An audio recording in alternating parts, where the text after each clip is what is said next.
But I mean, again, he doesn't know who Gabriel is, right? Because he didn't come from an Abrahamic faith. The people of Mecca were pagan. The Quran is mentioned, if this book was from other than God, they would have found in it many contradictions. If a book is without contradictions, that has no bearing on whether it comes from God or not. I've had phone books that are inerrant, but I certainly don't think God gave them. That we believe without understanding. The brother asked a very important question, that most of the scholars say that listening to music, watching movies, and most of the television programs, they're haram. So how can we have fun? Let me tell you, brother, at the outset, that having fun is permitted in Islam as long as the fun is halal fun. That the standard narrative has holes in it. The Prophet tells us because Satan or the devil sleeps over our nostrils. Those who oversleep and not pray Fajr on time, Satan urinates in their ears. I really do think Jesus was crucified and that he really was dead and buried. He thought that he was a son of God in the sense that he was specially chosen by God. I think Jesus really did think he was going to be the Messiah, the future king of Israel. I mean, that is, after all, why they crucified him.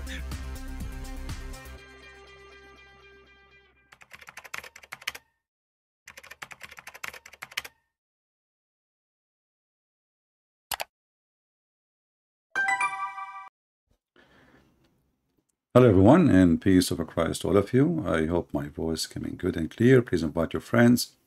And today let us do some study and do research together. You know, Muslims, they brag a lot about things like Islam forbid alcohol. But if we go to the Quran, we will find that the God of Islam, he praised alcohol. In fact, he promised them rivers of alcohol. And what difference is going to be making if it's in heaven or on earth? However, even in earth, he claimed that alcohol is a miracle from Allah. Yet we hear Muslims speaking about how Islam forbid alcohol. And if we go and read the story, we will see that Muhammad almost died. And in the end of his life, two Muslims, they fought together. And at this moment, Muhammad, he cannot drink alcohol no more because he is dying. And whatever he drink or eat, he throw up. So in chapter 16, verse number 67, it says, and from the fruits of the palm trees and the grape, and this is, this is false translation, but anyway, you drive a strong drink. It doesn't say strong drink, it says, a drink which is alcohol will make you go drunk. Literally, that's what it says in Arabic. وَمِن ثَمَرَاتِ النَّخِيلِ وَالْأَعْنَابِ تَتَّخِذُونَ مِنْهُ سَكْرًا وَرِزْقًا حَسَنًا. So the Quran saying you take from it to be drunk, you drink from it to be drunk, and it's a good privilege and good deeds for you and good benefit.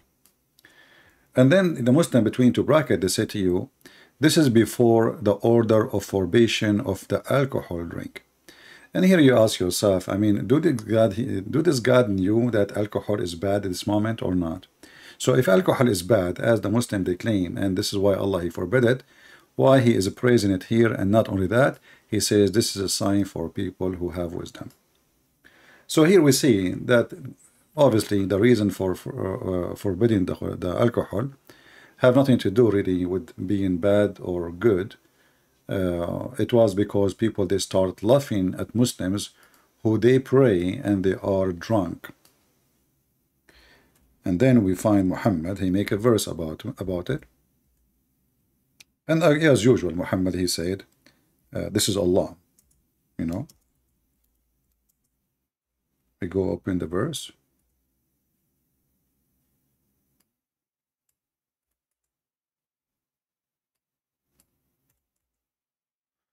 In chapter 4, verse number 43, it says, O who you believe, approach not the prayer when you are drunken. And here you ask yourself, I mean, what religion is this religion is? See, this is the religion in the beginning, a few followers, and those are the disciples of Muhammad. They are drunk, and now they are standing in the mosque, and they are filling up heart. And then those who they are not Muslims, like the Christians, the Jews, or whatever, they are laughing at such a religion. The followers of it are a bunch of drunk. And Allah never say anything. Muhammad never say anything. And then if you go and read the interpretation for the verse, or the reason for the verse to release, you will see how horrible it is. And then you ask the Muslim, they will say to you, oh, you know, Islam came in stages. So those people, they drink a lot. You cannot tell them right away, stop drinking. So what they are saying to us, that their God is weak and he's hypocrite. So if somebody doing anything wrong, we cannot tell him right away, stop it, do it. You know, slowly, until we take control, and then we force. But this is telling you that Muhammad is a false prophet from the beginning. Because if this is wrong, it's wrong, it doesn't matter. And we just saw a previous verse where Allah, he praised alcohol, speak about it in a very good way. And then this God, he go farther, and then he promised the Muslims, not only alcohol, you will have rivers of alcohol. When you go to heaven, you will not have a bottle of wine. No, you will have a river of wine. Running river, you know, of water and wine. River of milk, river of water, and rivers of wine. And this wine will be very delicious. And what if I drink wine in earth? Am I going to not go to heaven in Islam? No, you go to heaven. Muhammad, he says, the one who drink wine in heaven, in earth, he don't drink it in heaven. That's all. So if you, and the funny, he drank it in earth himself. So are you going to drink it, Muhammad? So here we see that this religion is not really a religion. Muhammad, he started associating with the Christians, and he noticed that he have a lot of stupid things in his cult, including even worshiping the oneness or the oneness of God. If you remember before, we saw a Jewish man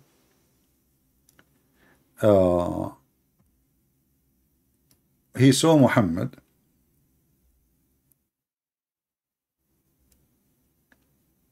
teaching the Muslims wrong and shirk, which mean is not a person who believes in one God. You know, he's a polymorph.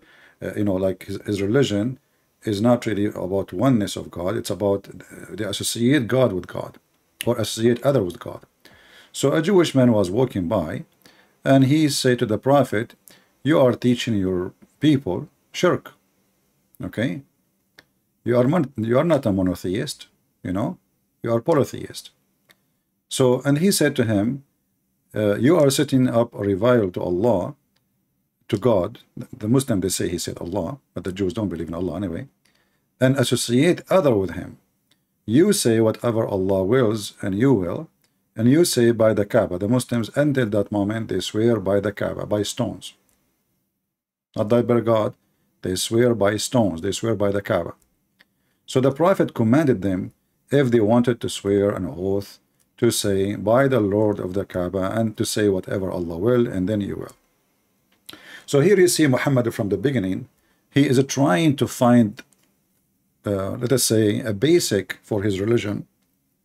And just because a Jew, he walked by, Muhammad, he had to agree. He's wrong. Even though the accusation is horrible. Look what the accusation is. The accusation is not like you are not dressing properly. It's not like you are not sitting properly. You are not praying properly. You are setting up revils to Allah. And you are associating other with him. Muhammad, he did not say that Jew, you are wrong. And you know, this is not what we are teaching here. He agreed, and he did order his followers to follow the command of the Jew. Because remember, this is the Jew command, not Muhammad command. And here you ask yourself, if Muhammad is a prophet, do you think Allah will wait for a second, if he is really a true God exists and Muhammad is a prophet, to wait for a Jew to walk by and school Muhammad about who is God and how to worship the oneness of God? And then we will find The stupid Muhammad in different verse in the Quran, he claimed that the Jews believe that there is a person, his name is Uzair, and he is the son of Allah. And here you see that Muhammad is a fraud and Islam is a fraud from the beginning to the end. How you accused him that they believe a person, he is Uzair, and we cannot find a single statement, you know, in the Old Testament. Not in, you can ask a Jew, even those who they hate Jesus. You will not find one ever. I don't know. This is Indonesian language now. It is switched to, yeah, because you know, when I am not busy, I like to read books in Indonesian language. You know, I'm preparing myself to debate So Mad, who want to teach us how to be so happy and so wise. So the Jews call Uzair the son of Allah, but we just saw in the hadith, which is a Sahih hadith, the Jew is schooling Muhammad how to worship God alone.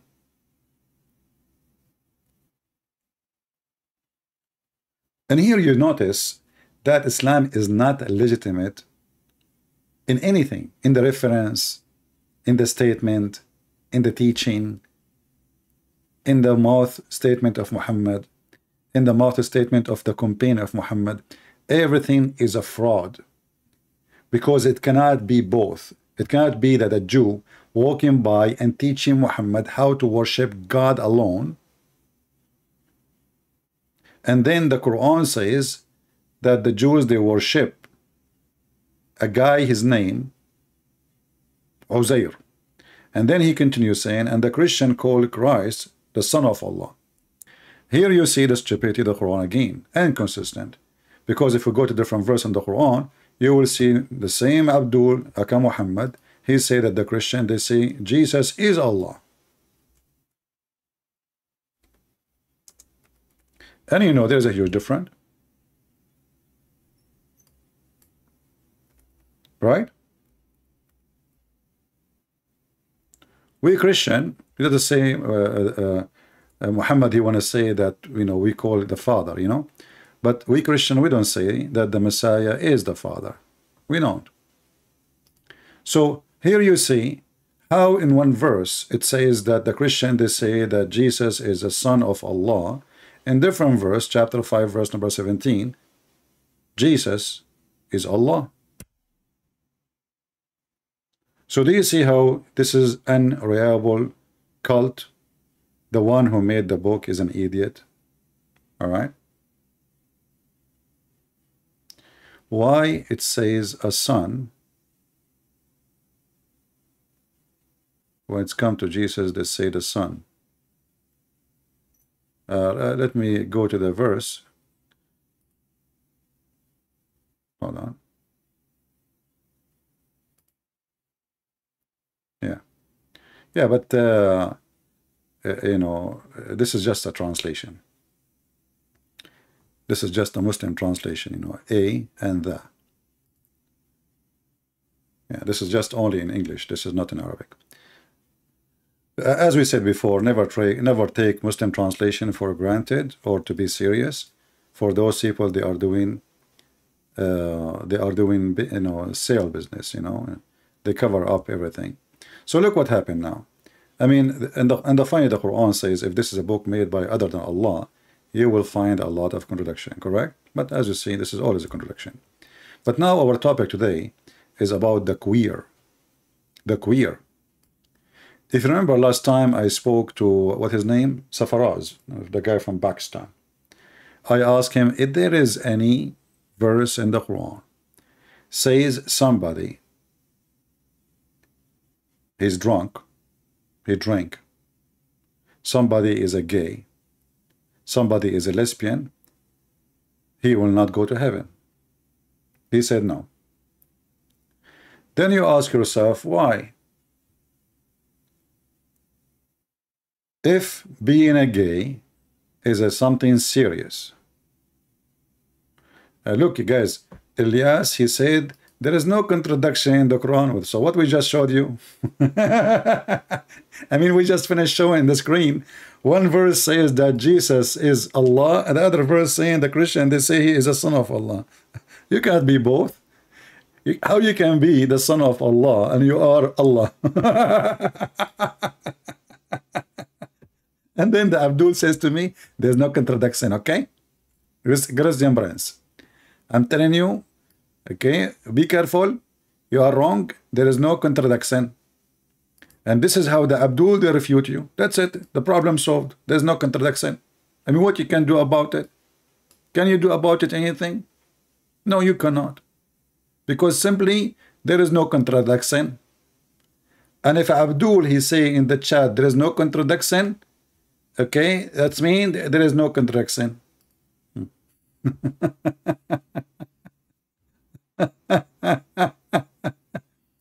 So why you don't solve the problem? How you can be Allah and the son of Allah in the same time? I'm waiting for your intelligence, if you have any. Drink camel urine, as the Prophet said. Maybe you can come with a solution. Because you cannot be the father and the son in the same time, you know. Otherwise, why they call you the son? Right? So this is a proof that Muhammad is an idiot. And then if we continue and we ask the Muslims, here we go, we have many Muslims in the chat. Can a single Muslim show me a verse in the Quran says that if you are a homosexual, you will go to hell?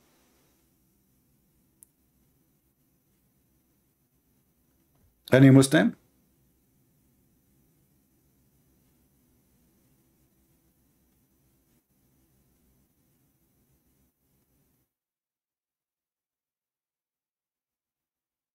Hmm?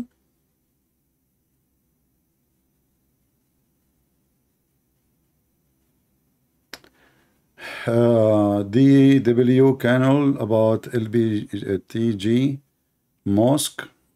Okay, well, we will show some example, but you know, we are not going to say Islam teach this and teach that unless Islam teach this and teach that. I'm not going to say, I'm not going to judge Islam by a Muslim. You know, that's what the Muslims do. The Muslim, they judge Christianity by me. If I do something wrong, this is, they say this is a Christianity, because they are a fraud like their prophet. But we will not do that. So let us go and try to find out what is the place of homosexuality really in Islam. I looked in some videos in YouTube just now before we go live, and I found some videos. And this is our friend Sheikh Shabir Ali. He been asked about homosexuality. Sanctioned marriage according to the Quranic rules and dictates. And usually the marriage is between a man and a woman. So one can infer from this that homosexuality is, it seems implied that this is excluded in principle. There is a verse in the Quran which may be interpreted as referring to homosexuality in... Did you hear maybe? Hey people, did you hear the word maybe?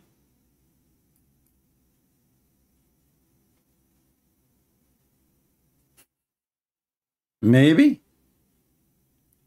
So you Muslims are saying there is not a single verse in the Quran speaking about homosexuality clearly? Maybe interpreted? Maybe? Okay, what this verse says? Go ahead, Mr. Maybe. As a prescriptive verse in Surah 4, verses number 15 and 16, where it mentions if two persons commit fahisha, which is like sexual impropriety, here, I mean, the two persons could be interpreted as a man and a woman, or grammatically, it could refer to two men as well, and this is not entirely clear. But in any case, it says that if two persons commit sexual immorality, then they should both be punished, but the specific punishment is not mentioned. The story of the Prophet Lot and his people is often cited as referring to homosexual behavior, but in fact what is given in the Quran is a long list of crimes that these people have committed and for which eventually they were punished, homosexual acts only being one of those in the list of crimes that they have committed. So can Muslims say that they have there's someone who identify with with a homosexual orientation per se? Well, the Quran does not actually go into details about the difference between the orientation and the intimate act. And so to differentiate between the two, we must draw on modern... Yeah. And now we have a Muslim speaking about the people of Lut, but this is a story you stole from the Old Testament, you idiot. At least bring something is from you. Secondly, if you go to the story which is in the Quran, you know, you remember the video of Didat? Didat, he have a video about the people of Lut. So he said, your Bible in the book of Genesis. Lut, he offered his daughter. Prophet Lut, he offered his daughter. What kind of a prophet he is? But the same thing is in the Quran.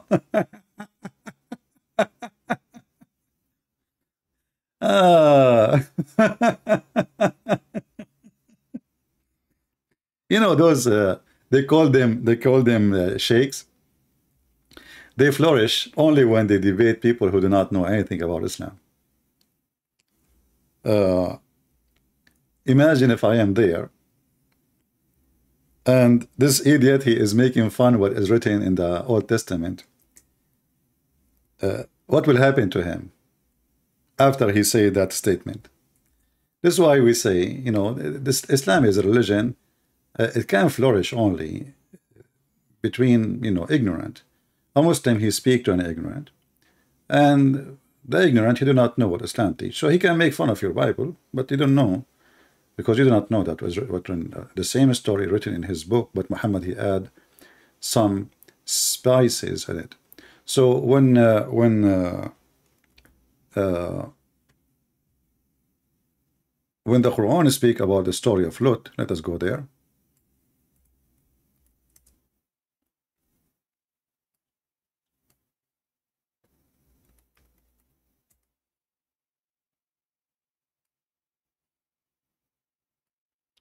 We can go to chapter Hud.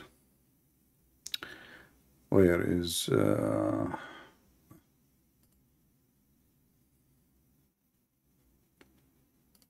this is the story of Lut, supposedly, in chapter number 11. And this is what Didat was making fun of, that in your book, Lut, he offered his daughters instead of sleeping with the men. But here the story is distorted, as usual. However, you will find here, you know, in the Bible, the story of Lut, you know, Lut is not a prophet. In Islam, he's a prophet. And Lut is doing what he thinks is right.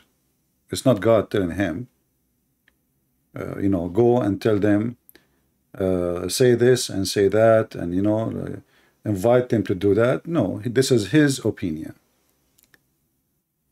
In the Quran, Allah supposedly is trying to fix the problem.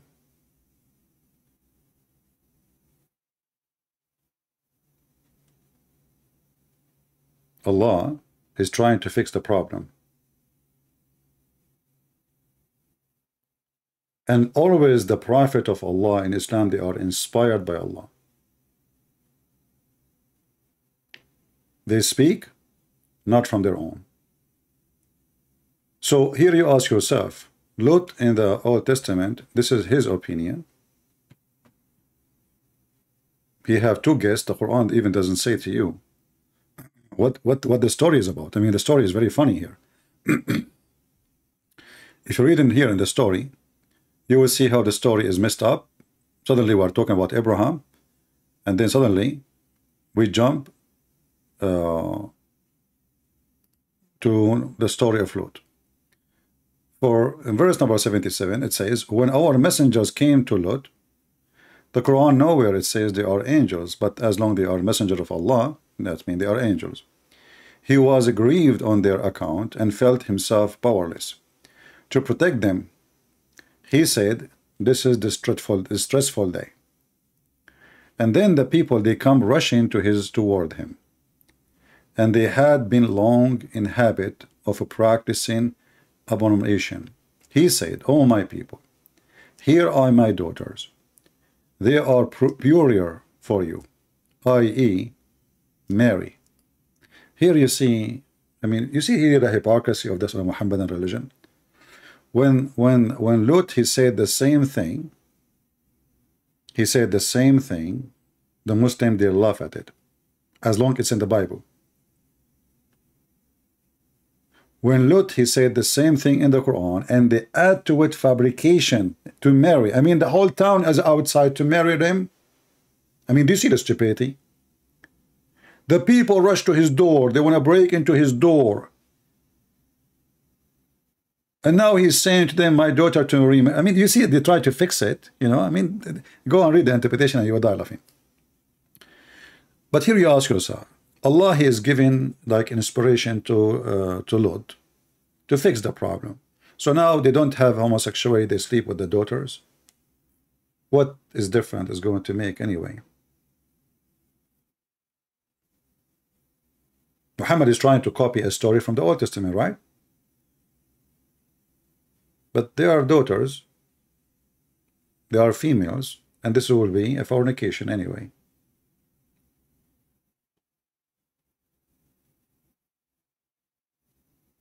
And then, now fear Allah and cover me not with shame about my guest.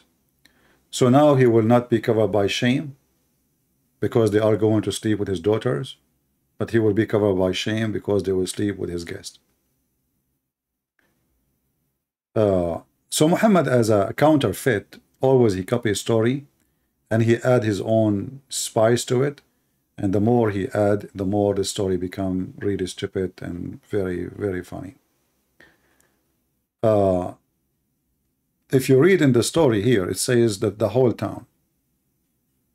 Ja'ahu, it says here, qawmahu. You know, you don't say qawmahu when you say the whole town.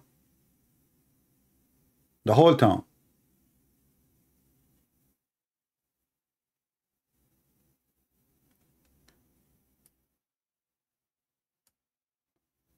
And then they said, you know that we are not interested in your, your daughters. We have an interest in your guest, right? We don't want your daughters. And the story continue as we see here.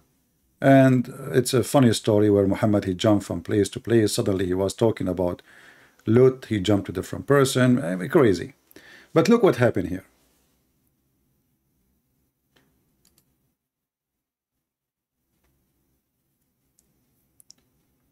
Not a single verse in the Quran is speaking of penalty for someone is a homosexual. Not a single verse. You see, the Quran have penalty if you steal, have penalty if you do fornication, supposedly. For sure you can steal, but not from Muslim. If you steal from non-Muslims, it's okay. There's no penalty. Actually, this is your job as a Muslim to steal from non-Muslims. They call it the booty, you know. This is like your right. But if you steal from Muslim, that is, a punishment. And Muhammad, he make it severe, copying the Arab. The Arab, they cut your hand. And Muhammad is a fraud again. He copied what the Arab used to practice before him. And yet he claimed that this is what God he agreed with. But those are the pagan Arab as they used to do before, he do after. And if a Muslim want to say to me, this is not what the Arab do, I challenge you and I will show you the reference and you will die laughing. So what is the penalty for homosexuality in Islam? Shabil Ali, he mentioned that in Islam there is 2 verses, maybe they are interpreted. Muhammad Babali saying same punishment as zina. Guys, when I say to you Muslims, I don't know, I mean, even those Muslims, they know what they're talking about, or they are just a fraud like their prophet. This guy, he said, it is the same penalty as adultery. Absolutely false. And we can prove it in 2 seconds. The same punishment for adultery. Let us go to the Quran and love together.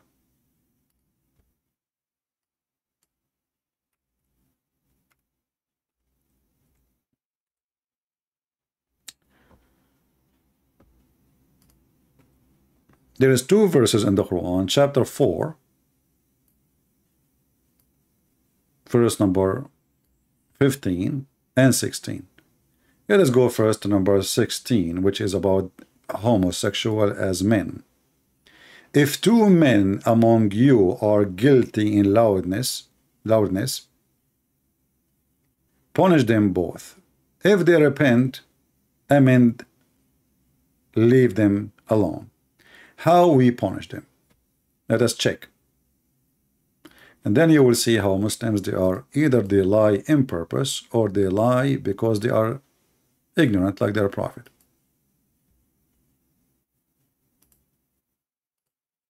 I mean, are you telling me that the guy who posted this comment, he did not go and search in Prophet Google at least before he opened his mouth?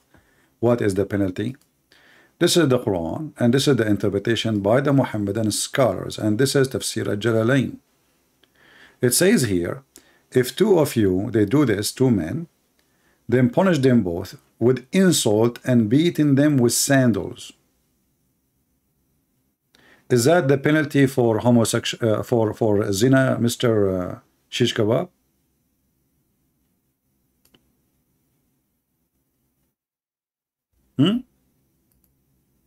Is that the penalty? You said it's the same penalty.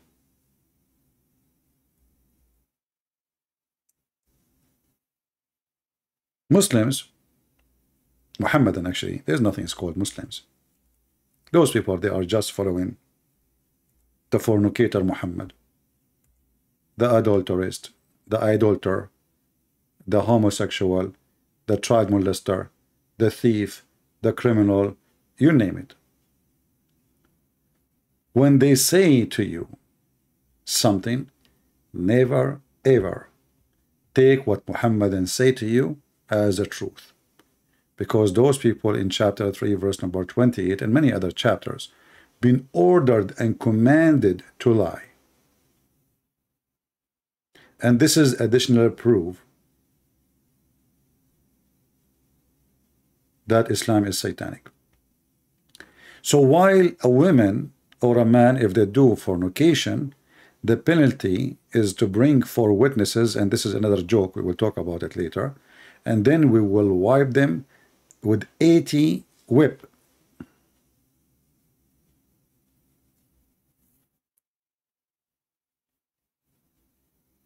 And this is according to, you know, I mean, the Quran is a stupid book, actually. Where is the guy who said to me there's no contradiction in the Quran? Where is the guy who said to me there's no contradiction? Elias, whatever your name. This is Quran.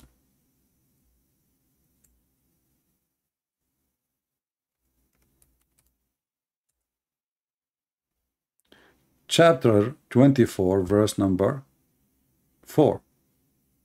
It says if somebody he insult women, or let's say he accused them of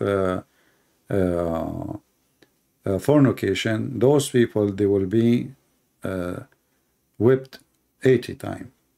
And if the woman found to be guilty, she will be whipped 100 times. Right? So look at how severe compared to both. If you accuse a woman and you could not bring 4 witnesses, and those 4 witnesses, they have to see the penis going in and out, excuse my language, and that is impossible. How in the world anyone can bring such a witnesses? I mean, your wife now sleeping with the guy next door, and now you enter the bedroom, and then you ask him, please, can you stay? Because I have to call 4 friends, and they have to see your penis going in and out. If the woman, excuse my language again, she is in the top of the man, and you cannot see anything, there's no proof, even if there's 10 witnesses, even if there's 100 witnesses. Muhammad, he said, they have to see it as the ink, the pen go in the inkwell. There's a story of 3 witnesses, they came. And Muhammad, he asked the first one, did you see the penis going in? He said, yes. The second one, he said, yes. The third one, he said, I saw her legs around his neck. like ears of donkey, and they were shaking. Muhammad, he said, beat them. Because now we don't have 4 witnesses to see the pen going in the inkwell. So now we have 2 witnesses who saw the penis going in. Again, excuse my language. And we have the 3rd witness. He did not see the penis. He saw her. He's on the top of her, and her legs around his neck, and her. So now we see that while the punishment of adultery is 100 whip, accusing a woman of adultery, and you could not bring 4 witnesses to see the thing going in, the penalty is 80 whip.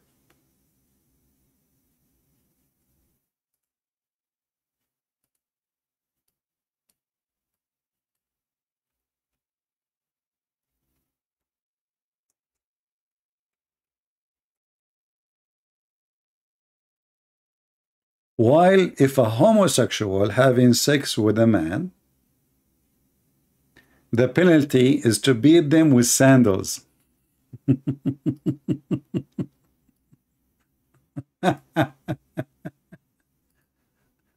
So which one is a greater sin in Islam? Any Muslim can tell me? I just showed you from the Quran, and both are from the Quran. The Quran says if a woman she commit fornication or a man commit fornication, we whip them 100 times.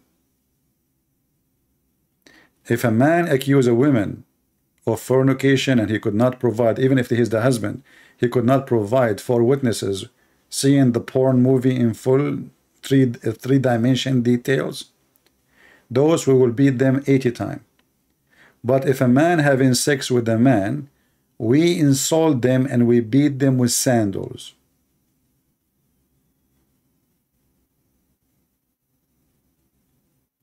Any Muhammadan have an answer? Where is the guy he said it's the same punishment? You still alive, my friend?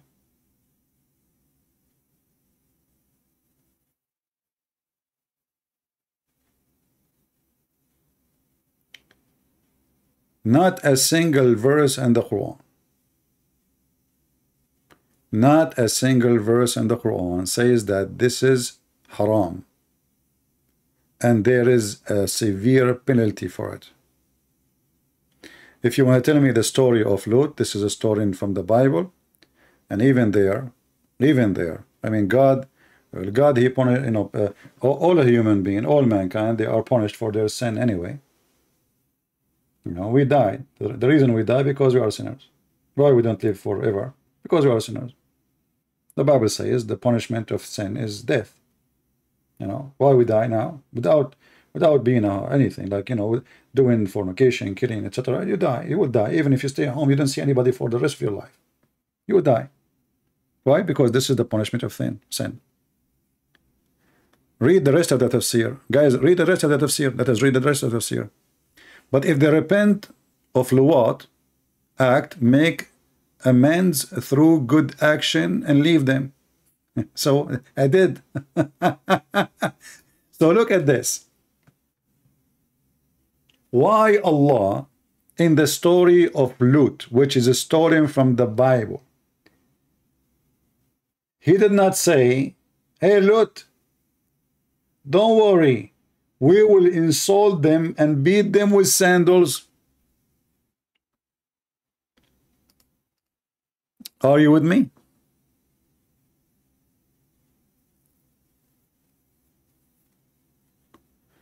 Mr. Mansour, he is saying, can I show you the contradiction in the Bible? That will be horrible for you, Mr. Mansour. Are you going to show me a contradiction in the Bible of Allah? This is Mansour. He is the smartest between the boys in the family, yet he is the only boy. He decided to change the topic because Islam is an embarrassment, and now he want to show you a contradiction in the Bible. But Mansour, he forgot that the Bible, according to the Quran, is the book of Allah, and that is additional proof that Allah cannot be God, Because if this God, he sent the Bible and he could not protect his Bible, obviously your God is a fraud. I mean, I have a book. I am not Allah. Huh? I have many books. I challenge you to corrupt my books, brother. Can you? So how I am a person, a human, and you cannot corrupt my book, but yet Allah, he sent 124,000 messengers and all their books is screwed. That's mean Allah is screwed, because those are the books of Allah.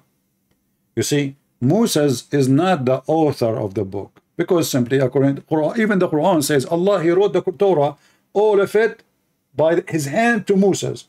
Guys, imagine how many truck Moses he need. The whole Torah is written by the hand of Allah. Brother, the whole Torah, are you sure? Yes, brother. Okay, how Moses was able to carry the book?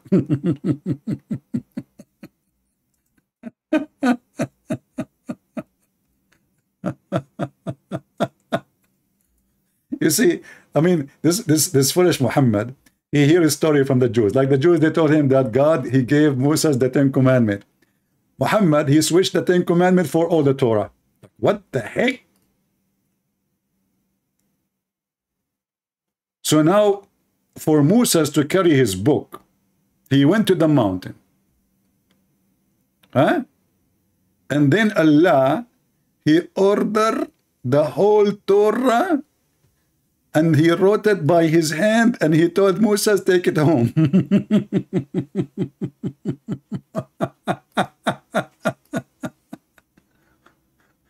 I mean, you see, this is called the entertainment of Muhammad.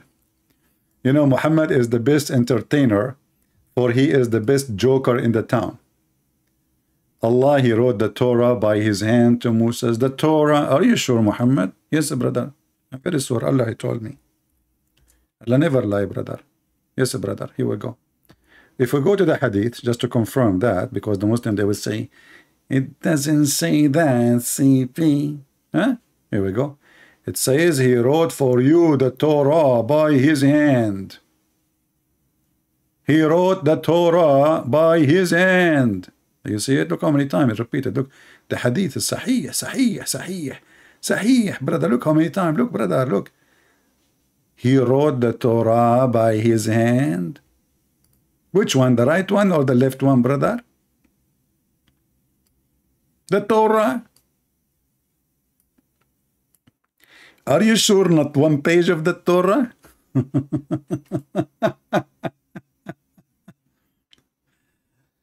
Thank God I wasn't Moses, man, because I have to carry now like I don't know how many million trucks to go home. You know, and all of them, they are rocks. It's not like papers. You know what I mean? All of them, they are rocks, heavy duty.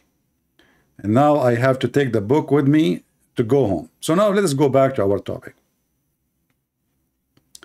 So not a single verse in the Quran saying that somebody is a homosexual will go to hell. Any Muslim can tell me why? Is if homosexuality is a big sin in Islam. Not a single verse in the Quran treat homosexuality equal to any other thing.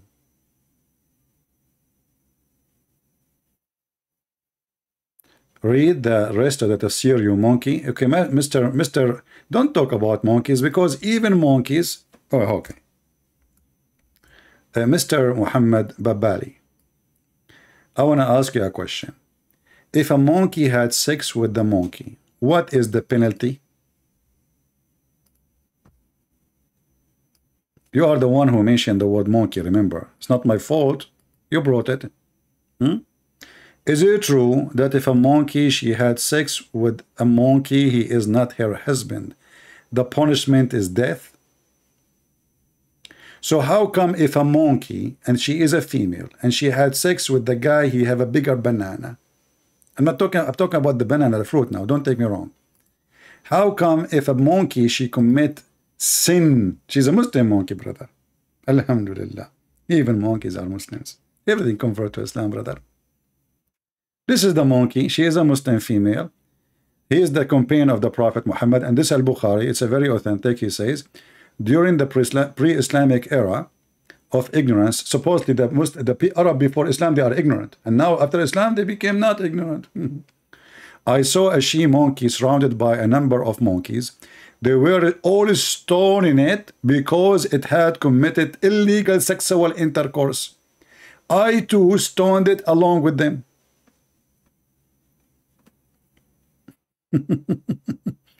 Now we go to the tafsir, which the guy he is asking us to read the rest.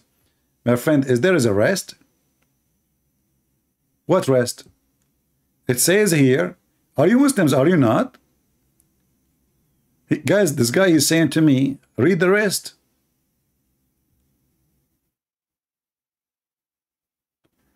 The verse is abrogated by prescribe of punishment if adultery is meant by lewd act of similarity. If homosexual intercourse is meant, I mean, here actually this is again proving to us that Islam is a fraud, because how in the world you make homosexuality equal to adultery?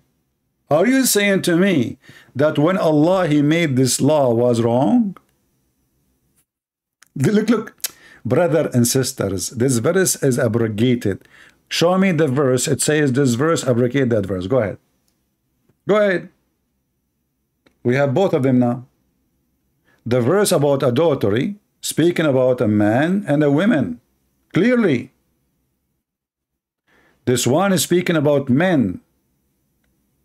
So the verse about adultery have nothing to do with this one, because the verse about adultery is about specific gender. And let me get you barbecued again. Are you happy? Are you ready? Just to show you how stupid this religion. It says the women and the man. So how this verse will abrogate a verse about homosexuality?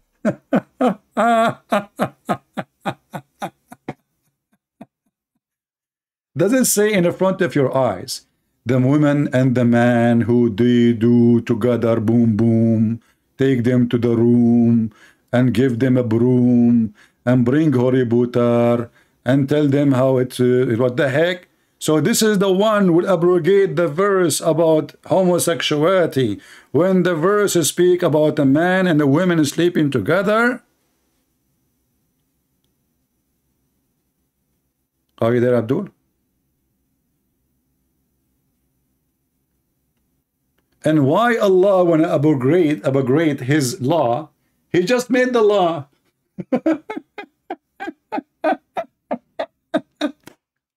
You see, if this law is coming after like 1,000 years, I would say, you know what, time change, what it was legal at that time, maybe, yeah. I mean, God, he allowed the daughters of Adam to have, you know, to sleep with their brothers, correct? So I say, okay, you know, time change. But this is the same prophet. He go to bed, he sleep, he wake up, he come with a new law. Ah, Elias, he told us the truth. This verse fabricated. You got a point, brother? Guys, this verse is fabricated.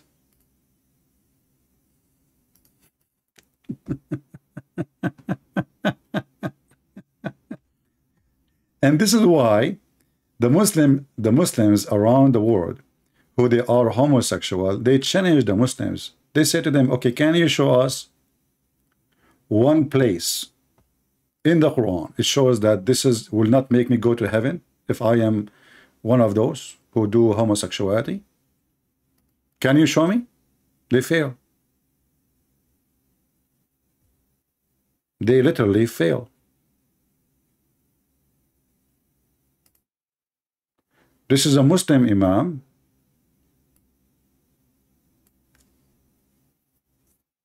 Want to tell us something important. That the Muslim scholar is openly homosexual and fighting for gays to be accepted in Islam. So he's a Muslim imam, and he is debating the Muslim, trying to prove to them that, you know what, to be a gay in Islam is absolutely fine and you are a liar.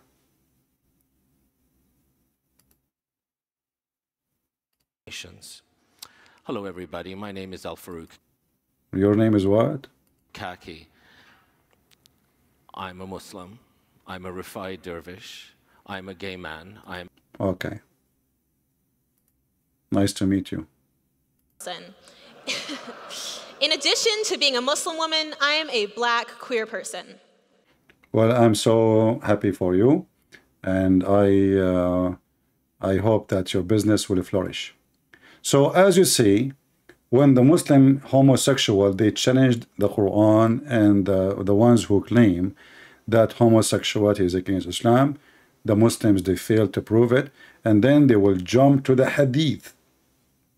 They will jump to the hadith. The hadith says, if somebody do the act of people of Lut, kill him. But here, look how Islam is stupid. What the Muslim, they called homosexuality. They call it liwat. The Muslim, they call homosexual liwat. They use a prophet name to describe homosexuality. Do you see the stupidity? Are you getting the point? So let us say Muhammad is a prophet, right? So, and we want to describe now a lesbian. So we say Muhammad. You know, they are doing the act of Muhammad. But I mean, how you call it Lut if Lut is not the one who's doing it, you idiot? But anyway, just let it go. But here you notice that the Muslims now, the Muslim Sunni, who they try to enforce certain ideas that Muhammad is not a gay, they say to you that Muhammad, he said it clearly to kill the one who is a homosexual. But to respond to that, what is the proof that Muhammad, he said that when all reference prove that Muhammad was a gay? Is it normal for a person to go and open the door and he was totally naked? Is it normal for a person, he is carrying stones, somebody asked him to take off his dress, and now he knew when he take off his dress in the front of men, he is totally naked? Read carefully. The Messenger of Allah was carrying along with them, his people, stones for the Kaaba, and there was a waist warper around him. And this is telling you that, you know, the Arab at that time, they don't dress like now. The Arab at that time, they dress like the Indian or people of Sri Lanka. Let me go and show you how they dress, in case you never saw them.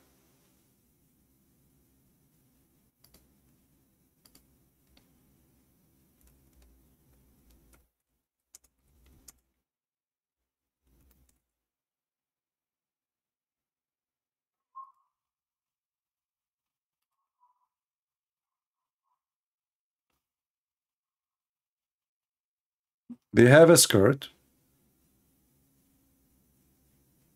I'm trying to find an old tradition Indian.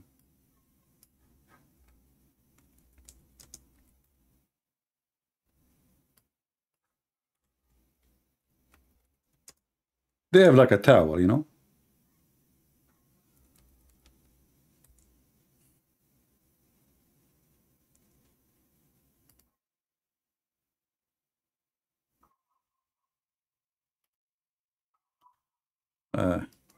This picture took us to Amazon. We don't want to order it. All right. This is how the Indian, they dress. It's like a skirt for men. And this is exactly how Muhammad, he used to dress. Because the Arab, and I believe strongly, that especially the Arab in that territory, they are Indian. They are Indian. You see, many people think that when we say Arab, we are talking about an ethnic. Arab is not an ethnic. Arab is an Aramaic word, meaning the people of the desert. So whoever live in the desert, they call him Arab. So the Indian, they have a towel, they round it around their body, and this is what Muhammad was wearing. Now let us go to the hadith. So Muhammad was wearing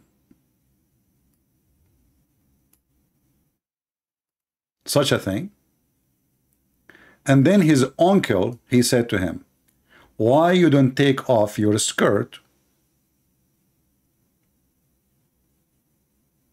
so you can walk without it easier? But Muhammad, he knew if he take off his skirt, he will be totally naked. Totally what? Naked. If we go to the hadith, let's see where is the hadith. We have it. Here we go. So the messenger of Allah was carrying along with them his people stone for the Kaaba, and there was a waist warper around him. You see here it says waist, so this is from the waist and down. His uncle Abbas said to him, "O son of my brother, if you take off the lower garment and place it in the shoulder underneath a stone, it would be better," which means would be easier to carry. He, the Holy Prophet, took it off and placed it on his shoulder, and then he fell down unconscious.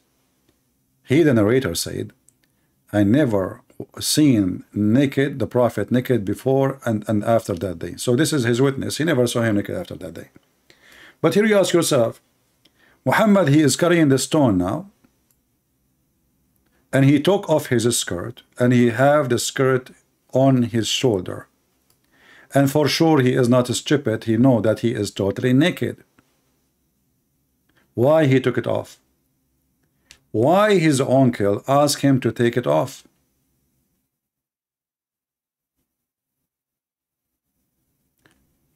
The answer is very simple. Nakedness for those people and homosexuality was very normal. If you remember, the hadith says that the Arab used to go totally naked around the Kaaba. Totally, men and women. Men and women.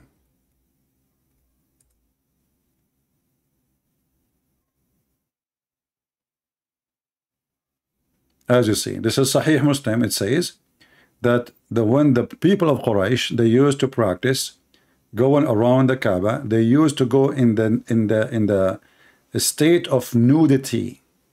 The state of what? Nudity. The Kaaba was a sexual party place. If you have my book Sex and Allah, you will see a women going around the Kaaba totally naked, and one of them she was singing, and later Muhammad, he wanted to sleep with her. Muhammad, he used to go and sit around the Kaaba just to watch naked men and naked women going around. And then here you need to ask yourself, and we ask the Muslims who they are with us here, what was the religion practice at that moment which is required around the house of Allah to be naked? And why we cannot find one verse in the Quran where Allah said, never allow them to walk naked again around the Kaaba? Guys, do you understand what I'm saying? If Islam is a religion, speaking of modesty as the Muslim they claim, but as we know, Islam is against modesty. If you are for modesty, then you don't say, if I divorce my wife 3 times, you have to bring somebody else to F her. Then I can take her back. If Islam for modesty will not allow even multiple wives, if Islam for modesty will not allow the woman to give her breast to a stranger, yet she have to cover her hair. And yet if you go in the Quran, by the way, we will not find a single verse in the Quran says women, they should cover their head. It's a lie.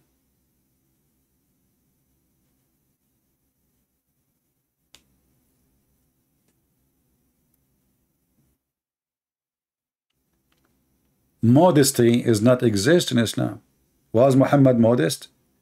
He was going around to his own son's house and he flirted with the wife when the husband was out.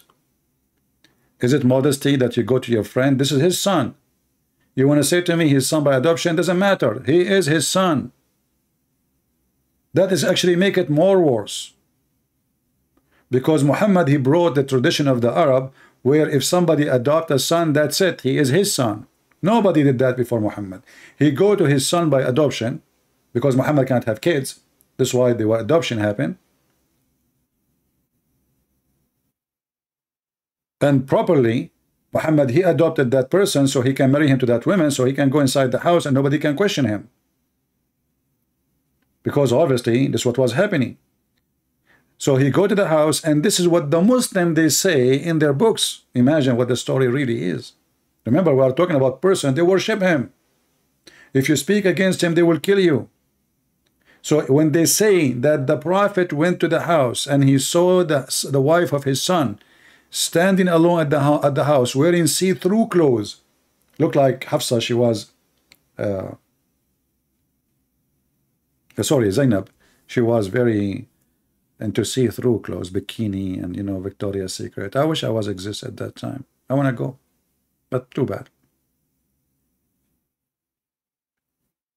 Guys, avoid putting my name and next to it good evening or good shalom for now, because we are in the topic now. I'm going to look at your text to see if you are maybe saying something important, but you are saying to me shalom. So avoid those you say in the beginning when we start. So the state of nudity proven to us that the Kaaba is the place of nudity. It's a sexual party temple. The black stone was always, and we can show you the reference, the black stone was always a stone where men and women, they want to have sex, they want to have babies, they go and they place their hand on the black stone. When the woman, she have a blood from her period, she go naked around the black stone, she touch her vagina, and she place her hand inside the black stone, and then she pray to Allah to fertilize her. This is why if we look at the black stone, what we will see? A shape of a vagina.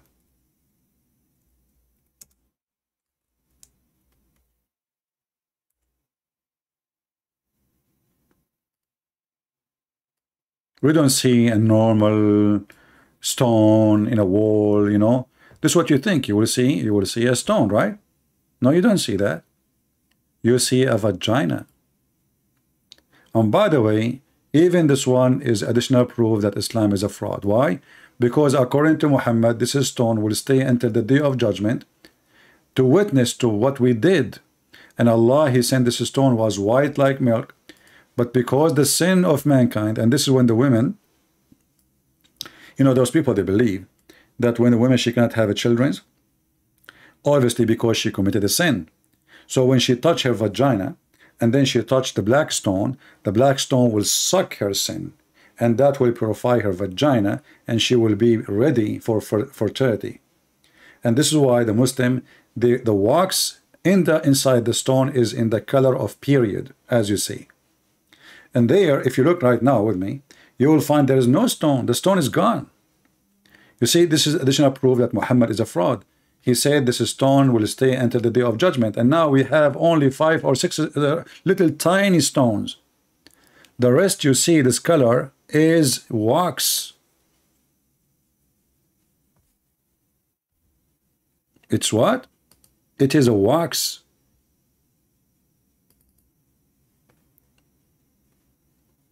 I don't know if you can notice with me what I'm saying. Where is the stone? Where is the black stone they kiss it? There's none. It's gone.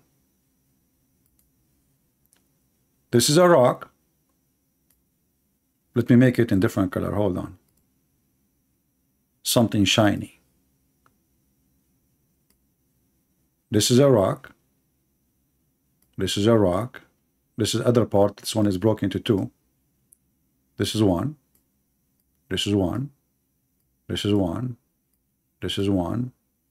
And that's it. There's no black stone. Muhammad is a liar. He said this stone will stay until the day of judgment. And now the Muslims, they have to do maintenance every week.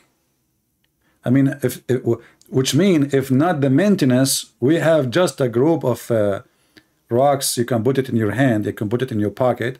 And those are the one who was a stone in the time of Muhammad. What happened?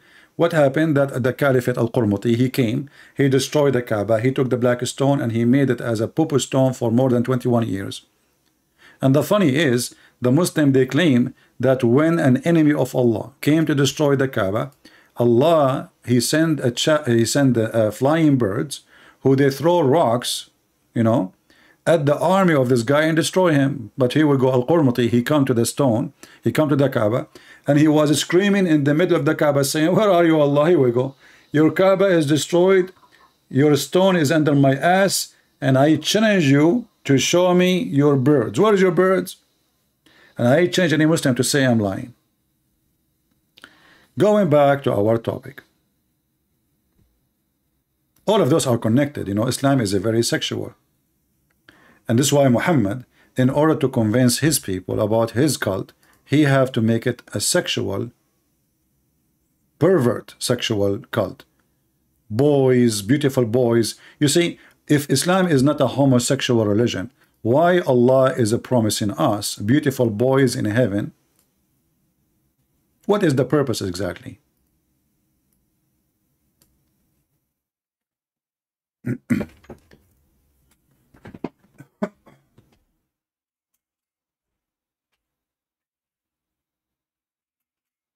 All right. It's getting hot.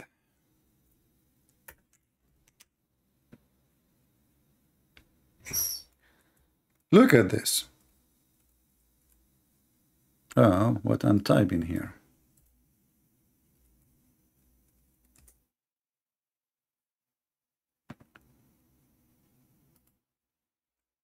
This is a religion of God. And this religion of God promise you in heaven that you will have little boys. They are devoted to you. And they are so pretty. You see, they are Muslim here. They are saying handsome. Handsome.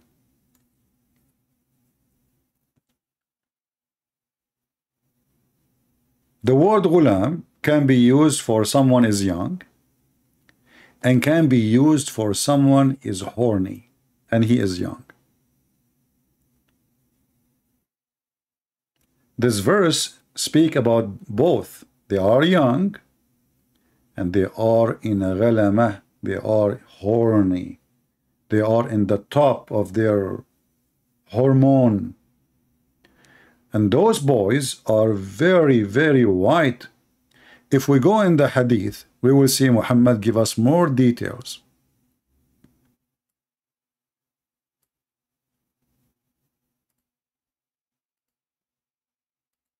And what happened to my browser? I click, it's not working. Okay, now.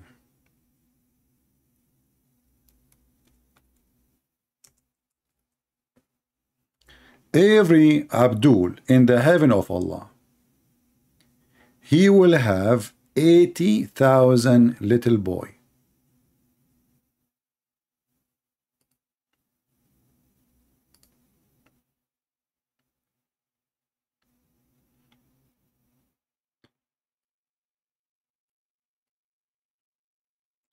If you compare the number of the female to the number of the male in the promise, you will see there's no balance. This is the lowest reward, by the way. This is the bad Muslim. This is the lowest reward. So like when somebody says to you, Muslim, they promise 72, this is not true. 72 for the bad Muslim, a homosexual maybe, you know? No, the homosexual is not a bad Muslim actually. Let us say someone, he disobey Allah, and you know, he let us say he took a friend, is a Christian maybe, he's very bad, you know, that's the big sin in Islam. So the last of the people in paradise in position is the one with 80,000 little boy, those boys, and then 72 wives.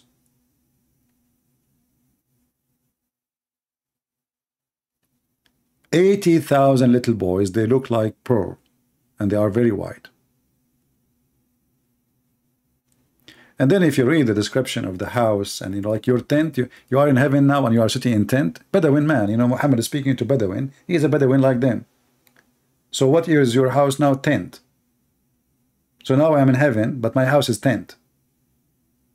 And then, you know, the rest of the promise is very weird. You know, I mean, look at this.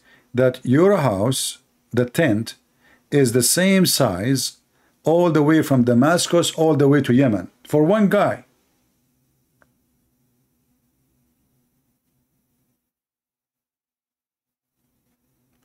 The tent, the size of one tent. This is the lowest reward, which means the bigger you are, the bigger your tent will be, and the bigger the number of the servant will be. So one tent for one person is 80,000 little boys, and those boys will never bleed. The Muslim, they will say bleed. They don't bleed from drinking, but this is funny because the one who will drink is not the boys. It is the Muslims. And why they are boys? And you know why you need even servants in heaven? You see, the Muslim, if you watch their videos, there's a very funny video. It's called The Description of Paradise. If you watch it, you will die laughing. The guy, he says, in paradise, your clothes will never wrinkle. Your clothes will never get dirty. You will never need to get shower. You never go to the bathroom. You never sleep. If you wish something will be in front of you, Allah will send it to you right away, and in the second. So what the servant for? If nobody want to clean my house, and nobody is going to cook for me, and nobody will bring me tea and coffee, and nobody will do my laundry, and I do not need anything, so what the boys for? Any Muslim can answer? Who is a Muslim can tell us what is the 80,000 little boys for if my clothing will never get dirty, will never get wrinkled, will never even change them? You will wear a green silk clothes for eternity.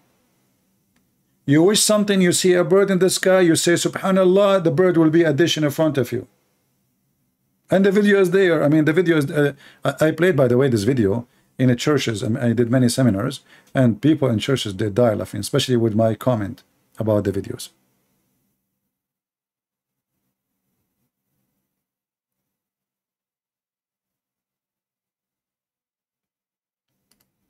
Description of paradise.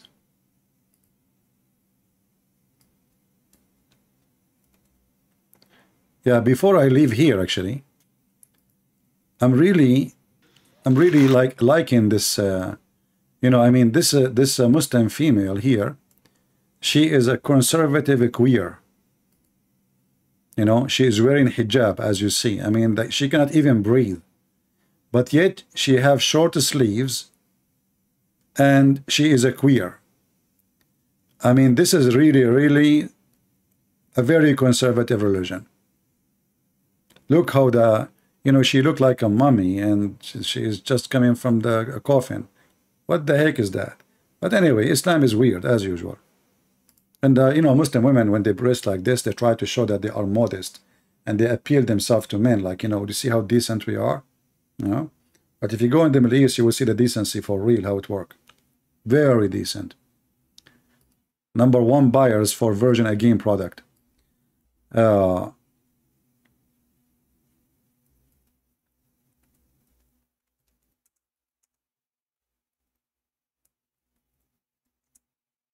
Dean. Description of Paradise by the Dean Show.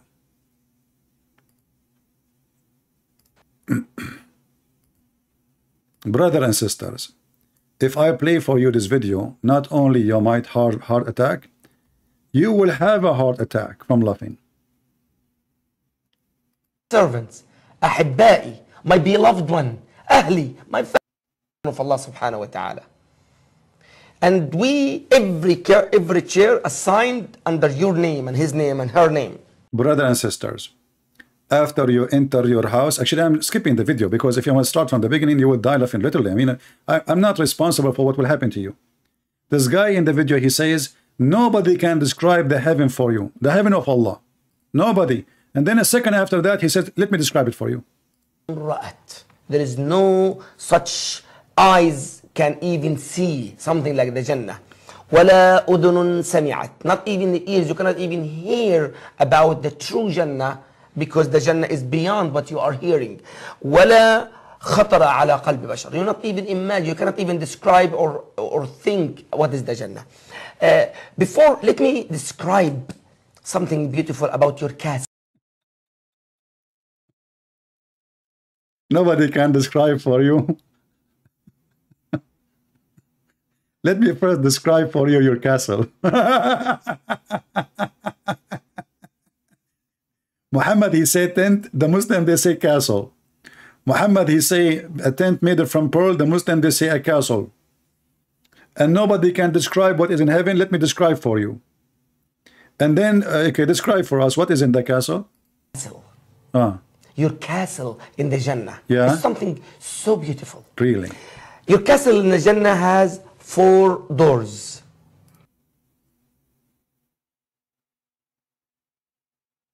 Can you believe it? Finally, one architect in the world, he is smart and come with a solution. You have 4 doors. Finally. I mean, why in the world they don't understand that we need 4 doors? Do you see the first privilege? Your house have 4 doors. Hey, Abdul, is that because your mother-in-law is coming so you can escape? You enter from 1 door. No way. So I have 4 doors and I enter from 1 door?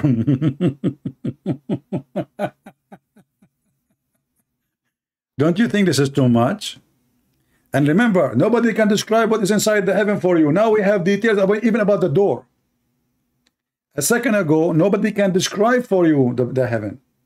And now we have details even about how many doors, how many steps, how many chairs, how many servants, how many boys. Tell us more. And 1 door or 1 gate, your servants from all kind of servants would come and enter to help you. You have 70,000 servants. Do you see the Muhammad the liar? In the hadith he says 80. In the video here they are saying 70. What the heck? What happened? Is that because inflation?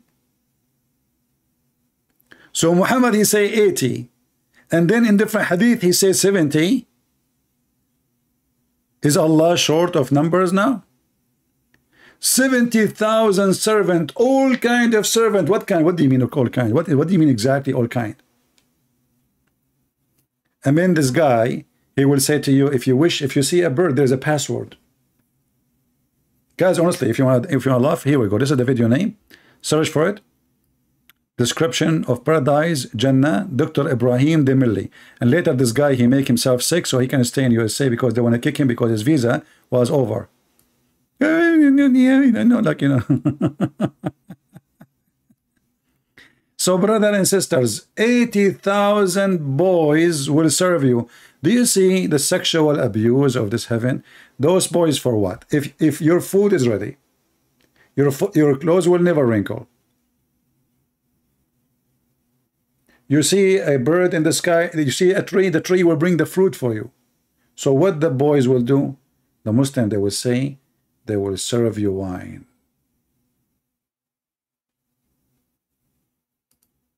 What the gift of women in heaven? This is a good question, my friend. I have the answer by Zakir Naik. Do you want to see it? Our friend here is asking, what is the reward for a Muslim women in heaven? Well, they asked the same question to Zakir Naik. Let me find the video for you so we can laugh.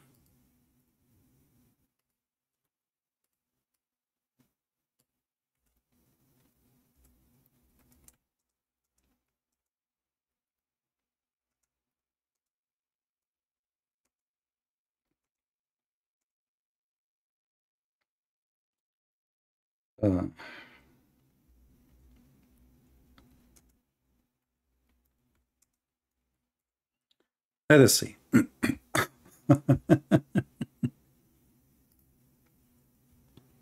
Bismillah. Of the translation, especially the Urdu translation, have translated the word Hur as beautiful maiden.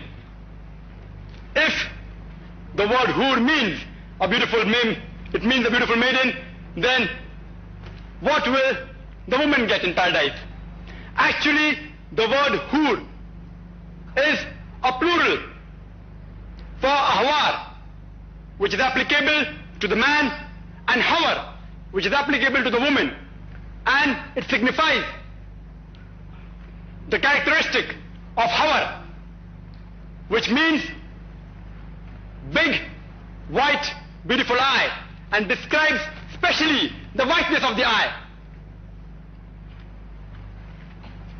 The similar thing is mentioned as Azwaj al-Mutahharin, many places in the Quran, in Surah Baqarah, chapter number 2, verse number 25, and Surah Nisa, chapter number 4, verse number 57, it says Azwaj al-Mutahharatun, which means companions, pairs.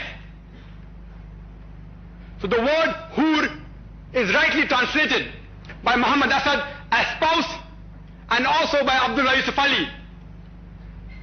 Abdullah Yusuf Ali as companions. So hur actually means a companion or a spouse. It has no gender. For the man, he will get a good lady with big beautiful eyes, and for a woman, she'll get a good man with big beautiful eyes.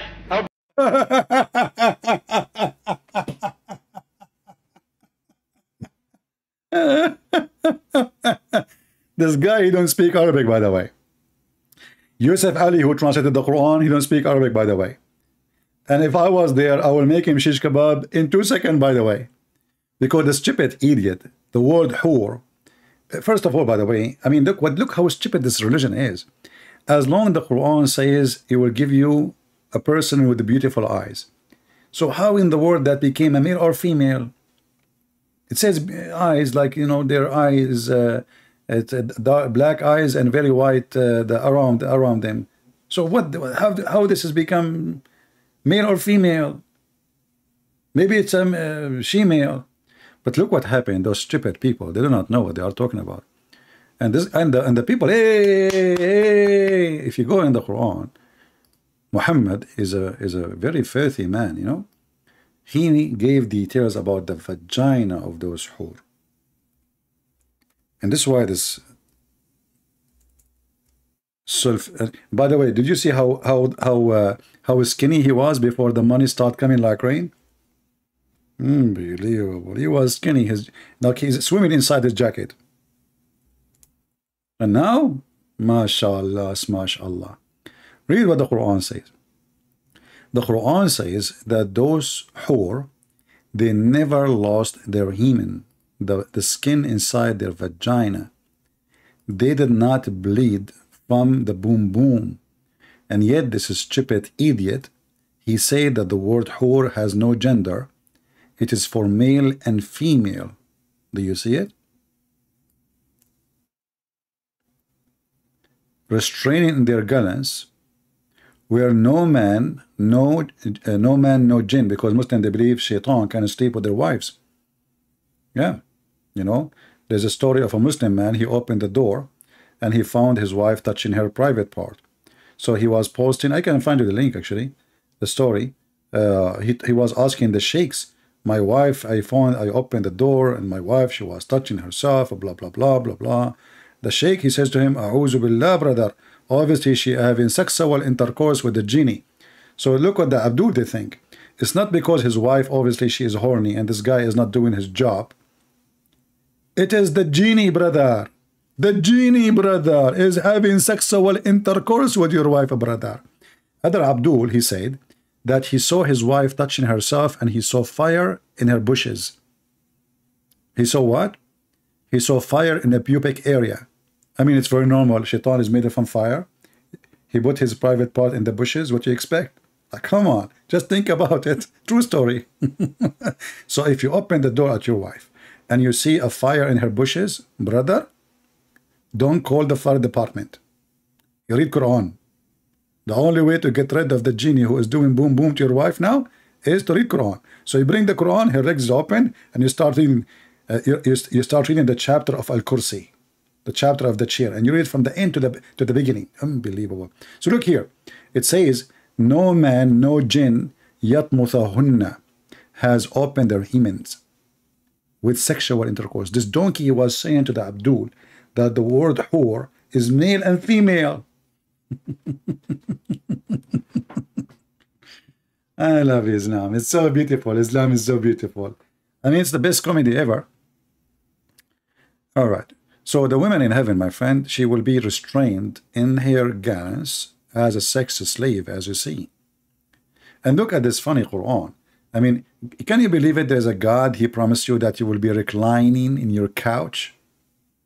This is having, you will recline in your couch. Don't you want to recline in the couch? Oh, brother, all my life I want to have a couch. Because those are Arab Bedouin. They were very poor. Only rich people, they have those things. So Muhammad trying to seduce the poor one. You will have a couch. Seriously. I'm telling you. And you will recline in it. And you will wear silk clothes. And not only that, actually. The word silk clothes, it's not even appearing in the verse. It says istabraq. Istabraq is a word in the Persian language. It's a name for a brand like Gucci. So imagine this God. He wrote his book according to the Muslims before mankind is created. And he's talking about something the kuffar they made. It's called istabraq. Imagine Allah, he add the word Nike in his Quran.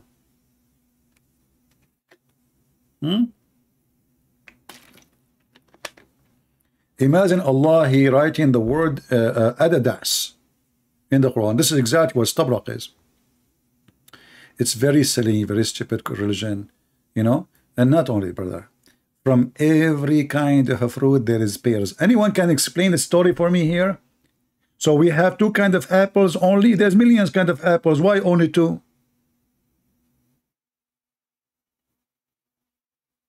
Like supposedly now he is generous. From every kind of a fruit there's pears. Are we eating shoes? Anyway, going back to our story about the funny Muhammad and his homosexuality.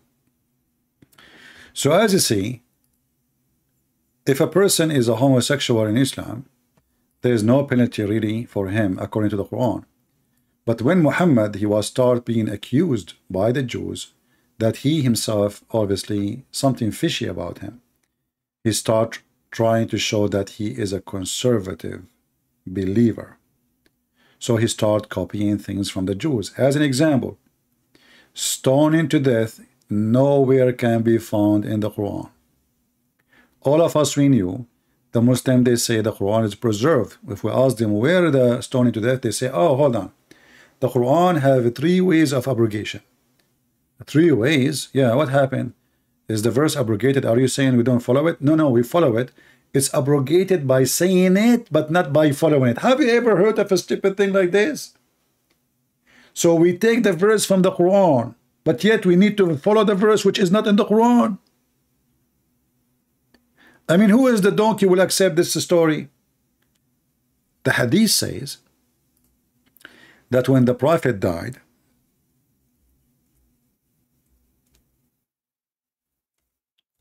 a goat entered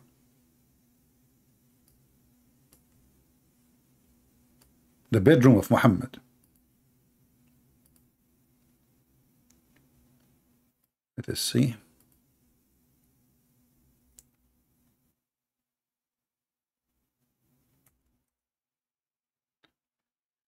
So when Muhammad he died, then Aisha, she was busy because finally she got rid of her old husband, and now the new husband or the boyfriend, he is in town. She was writing, sending WhatsApp message. Hey, finally he's gone. He can come tonight. The verse of stoning and breastfeeding of adult 10 times was revealed, and the paper was with me under my pillow. And when the Messenger of Allah died, we were preoccupied with his death, and a tame sheep came and ate it. If you ask the Muslims who they are in the chat, where is the verse of stoning to death? They say to you, it's abrogated by recitation, but not by following. Have you ever heard of a religion like this?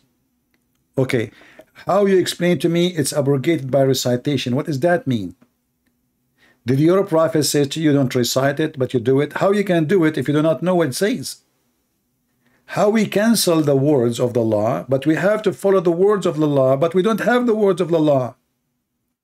Secondly, the goat, she ate the verse in the paper, whatever material they use at that time. Did the goat eat your memory? Okay, the goat, she ate the Quran, no problem. But don't you remember the verse? Secondly, as long we are here, this is additional proof that Muhammad is a homosexual. Why? He's trying to teach open sex hippie. A woman, her husband is jealous because she have a slave in the house and he stay with her all day long and he is a grown man. The Prophet told the women, give him your boobs. Have you ever heard of such a solution?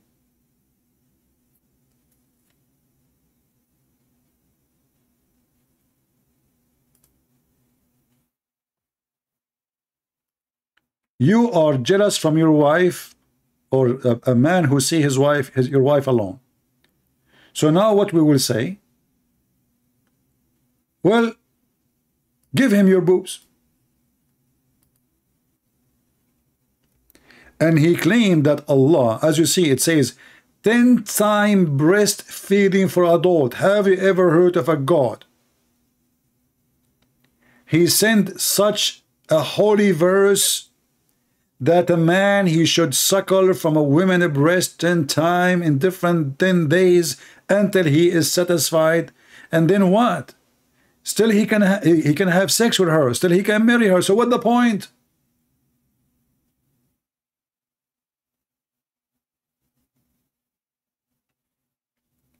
And then Aisha, she start ordering her sisters and her nieces, anyone want to enter upon her have to suckle from her sisters.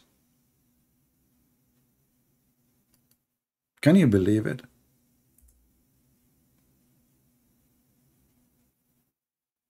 So now Aisha, she became an important woman. The husband, he died. She is the most favorite sex toy to the Prophet. And now anyone want to see her, or you can see Aisha, no problem, but you have to go to her sisters. They have their boobs on the table in the other room. You sit in their lap and you start suckling. I mean, imagine if you have a video camera at that time.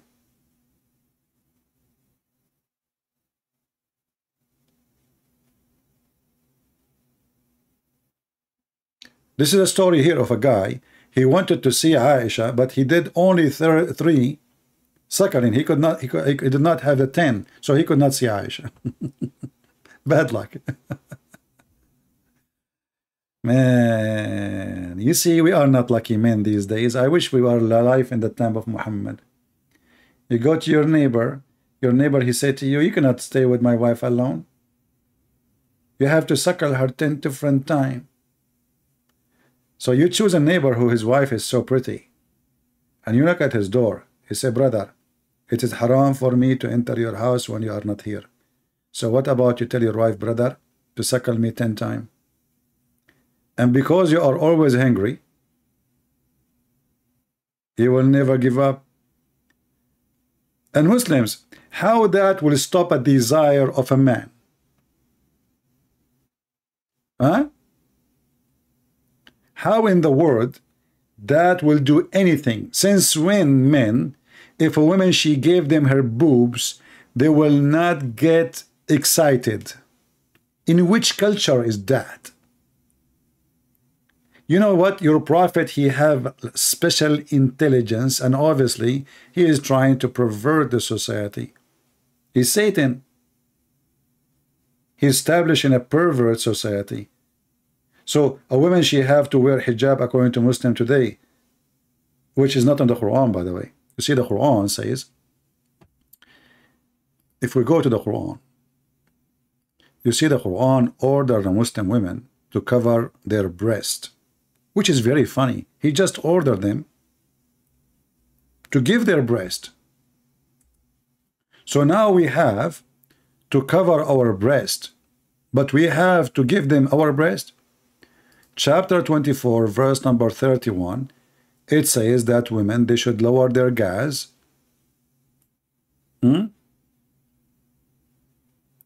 and they have to put something over their breast. That's all. There's no hijab, there's no burqa, there's none of this. The hijab was an order from the caliphate to recognize who is the female slave and who is not. This is why there is a story of a female slave. She wore hijab. Umar ibn al-Khattab, he did beat her because she dressed hijab. And he said to her, are you trying to dress like a free woman? You see the Muslim, they say to you, Islam is against slavery. So this poor woman now, she don't want to enter a place, she is serving those men who they are hungry to rape her. She cover herself, you know, seeking maybe they will not look at me as sexual way. They will not jump on me. Omar, he started beating her. He hit her in her head. And he said to her, are you trying to make yourself equal to a free woman? In the time of Muhammad and after that, the Muslims, they have 100 times more women who they are slaves from women who they are free.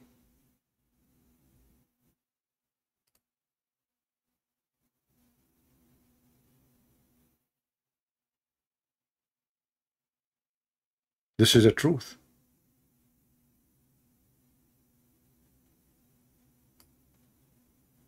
Let me see if I can find this hadith in English.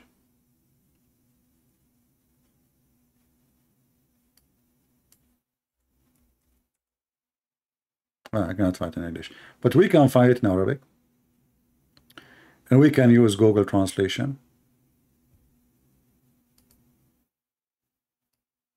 And this hadith is sahih. So this is a Muslim here in a Muslim website asking how accurate this hadith is. The answer, it's very accurate. It is sahih.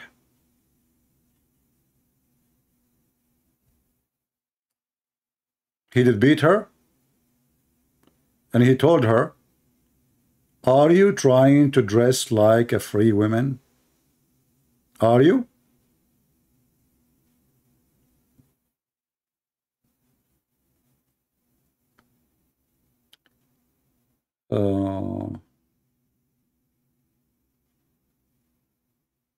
Translation is coming very horrible here. Yeah. A slave woman, she cannot wear hijab. So they order the Muslim women to wear hijab. And actually, you know what? I can find you even a sheikh explaining it. So the Muslim cannot lie and say this is not true.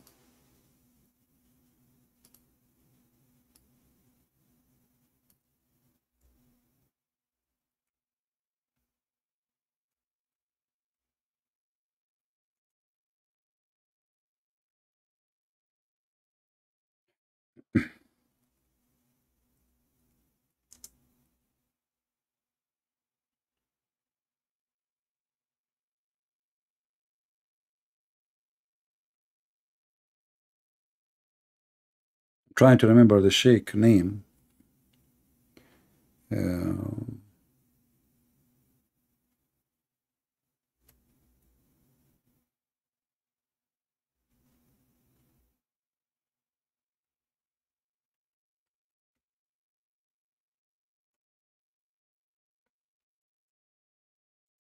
me a minute. See, like, you know, we don't really need to prepare ourselves. We do it just here with you, you know.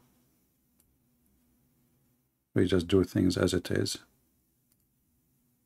Oh, we have, sorry, we have the in the wrong place. Okay, hold on. So this is the sheikh here, Ahmad al-Qabaiji. Let us search for the hadith.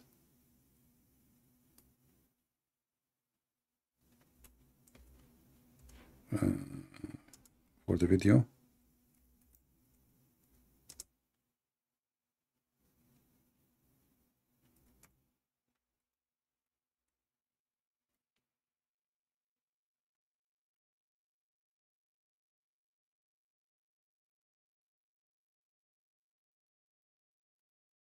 Okay, this is the sheikh. This is the sheikh. Sorry, the sound is so strong. Let me lower it.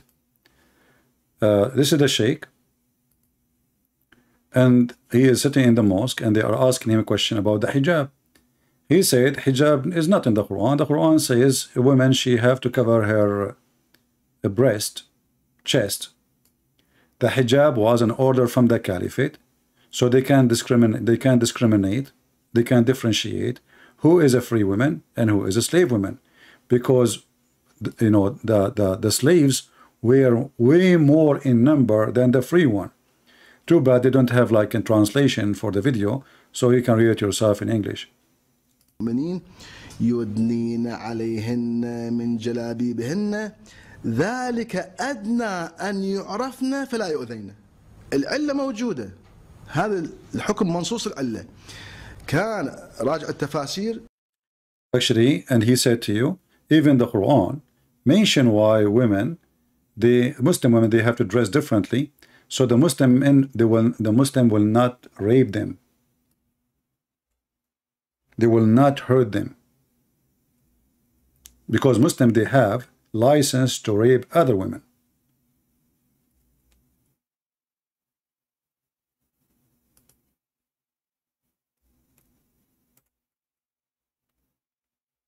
I will give you the video for those who speak Arabic. All right. If you go in the Quran here, this verse is say even why Muslims women, they have to dress differently, so the Muslim men will not target them, and they will target only non-Muslims. Chapter 33, verse number 59. And this is additional proof that Muhammad is a very filthy satanic man. Look what it says here. So, O Prophet, tell your wives and your daughters and the women and of believers to draw their cloaks, their you know, like their clothes down over their body, and then it says here, so that they will be better, that they should be known as free, respectable women. Do you see the proof? Did you see the proof?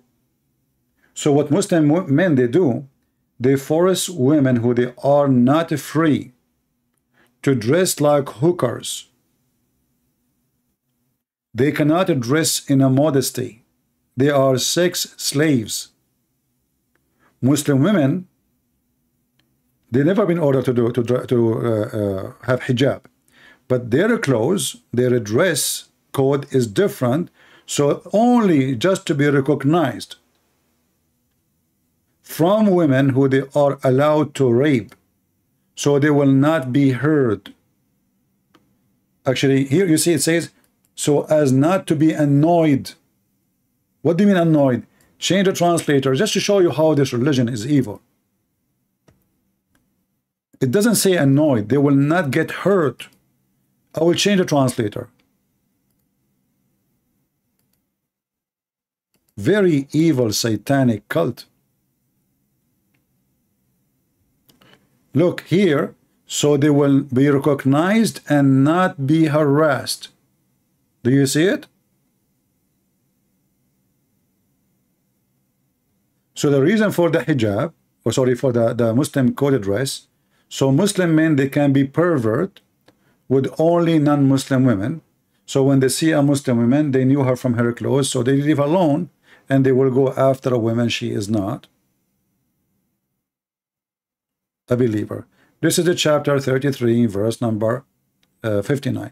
And actually here, even translation is false. It says, you will be hurt, they will be raped, not harassed. Change the translator again.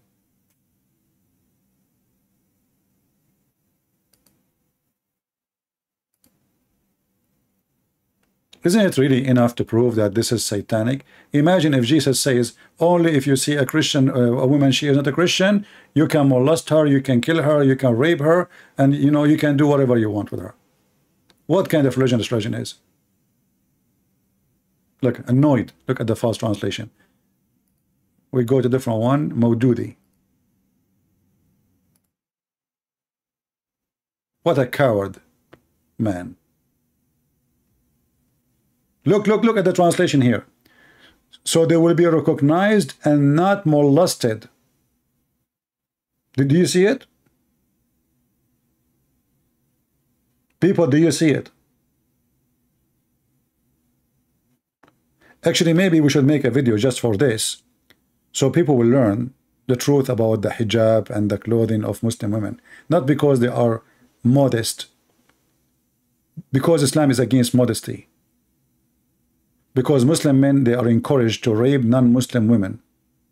So the whole purpose is just to recognize them and not molested. By who? By Muslim men. So a Muslim woman, she walk in the street, now she is wearing those clothes, so the Muslim, they will know she is not to touch. Another woman, she is, you know, she is a Christian, she is a Jew, she is a Hindu, she is a Buddha, she is an atheist. We touch her ass, we grab her, we rape her, you know. Actually, even the word molested is not accurate, because other is not just molesting. It is just to hurt somebody physically.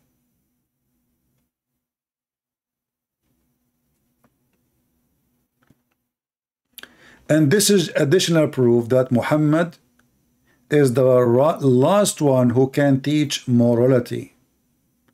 And the funny is, the verse after it is speaking about what? Speaking about the hypocrite. I mean, do you see this satanic cult? Who is the hypocrite?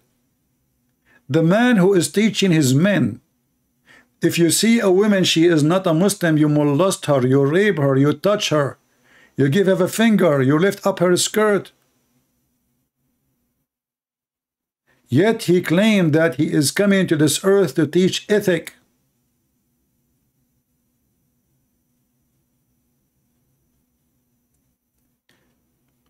How many of you took a note about what we just said? This is very important. How many of you took a note? This is chapter 33, verse number 59. Don't send me email later, contact me, says, hey, we can find this thing you said to us before.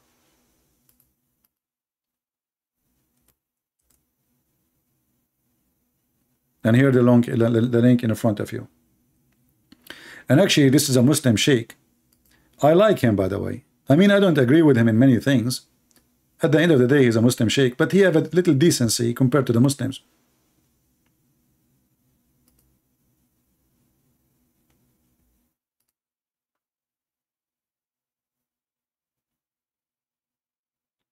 In his video, and he said in the video, because at that time, the Muslims, they have 100 more number of slaves, women slaves, from free slaves. This is a society of slavery. And then the Muslim, they go around between those poor African American, lying to them, says Islam is against slavery, when every one of them, he owned thousands of slaves. To the point, Muslim, they open, every Muslim, he open a pimp house. Pimp house. The same chapter 33, Al-Ahzab, is speaking about Al-Bagha, which mean you can ask your women, the slaves, to do prostitution, but force them not for prostitution. However, if they agree, go for it. And if they don't agree, go for it too, because Allah is merciful.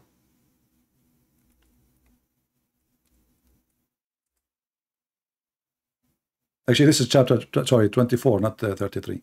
It was the verse 33. Chapter 24, verse number 33.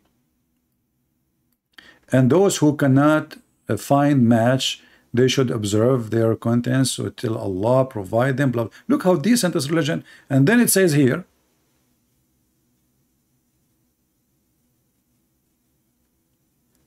you can have sex with whatever you own in your hand.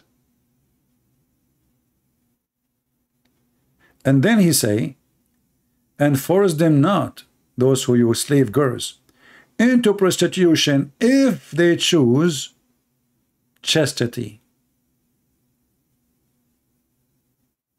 And if you force them, Allah is all merciful.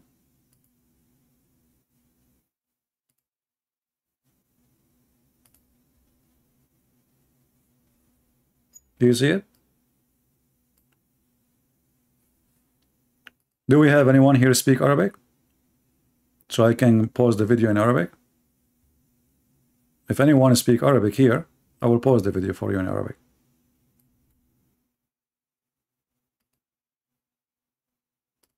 I will pause it anyway. By the way, this guy, he have a lot of videos, and this guy, he is not ashamed to say how stupid the Quran is. You know, he have videos about how silly those verses in the Quran. How silly. I mean, have you ever heard of a sheikh? And there's a lot of Muslims, by the way, they like him because of his honesty. He's like a Trump between partition. Literally, he's like a Trump between the partition. Everybody is trying to duct tape. This guy, he say it as it is. He says, look how stupid this verse. How in the world this is coming from Allah? Literally, he says that. And he is a sheikh. And he have a lot of followers. If I try to find the... Let me see, here we go.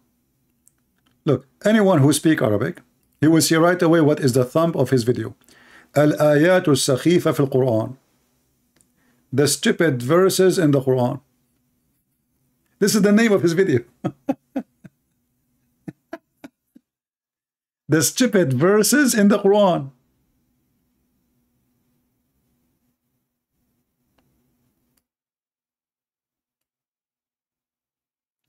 He read them and he said to the Muslim, I challenge anyone, tell me how in the world this is coming from God. You tell me. And a lot of Muslims, by the way, they get so angry from him.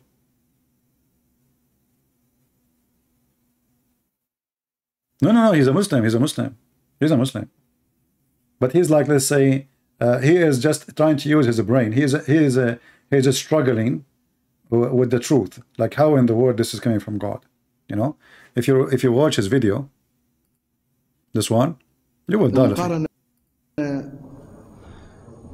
ليش احنا ما عندنا هذا علم المقارنة يكشف كثير من الأشياء.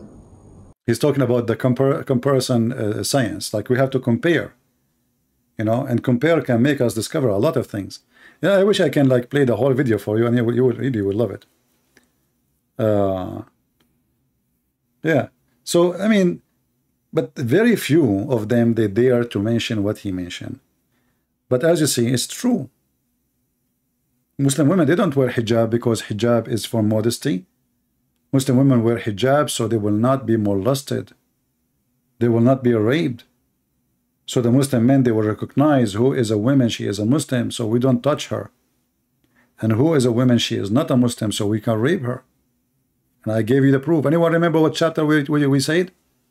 What a chapter it says that hijab, or sorry, the Islamic clothing was so the women, Muslim women can be protected from being molested and raped, and the Muslim can rape another non-Muslims. Anyone remember? Yeah, he's a Shia. He's a Shia sheikh, yeah. What chapter we mentioned? About Muslim women, they wear clothing just to be differentiated, to be recognized. Let us see how many of you remember. No, yeah. 35 verse number 24 is sorry, 24. Let us go. Verse number 33 is for prostitution. The one which is for women, let us go back here. All right. The women who they are dressed in a modesty way, as the Muslims they say. Let us open it. Where is the verse?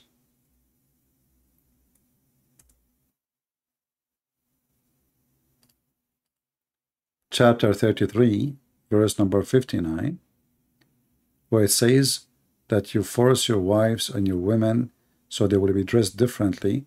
So Muslim women, they will not be molested or raped. It's just to be recognized, just to know. It's just a different clothing, so they will be known. So Muslim men will not target them in the street. This is how evil this garbage cult is.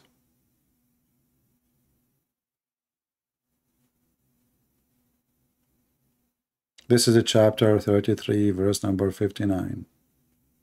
Why people keep giving different verses?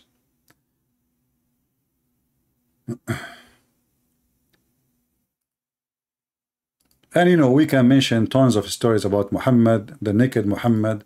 Muhammad, he ran to the door to open a door for a man.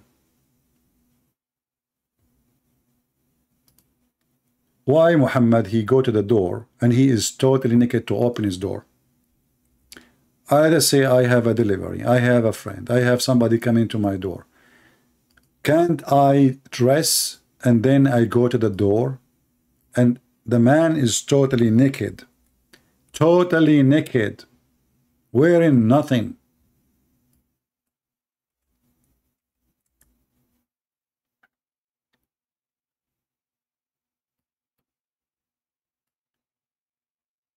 Maybe in the world today, because people they became, you know, somehow they don't care.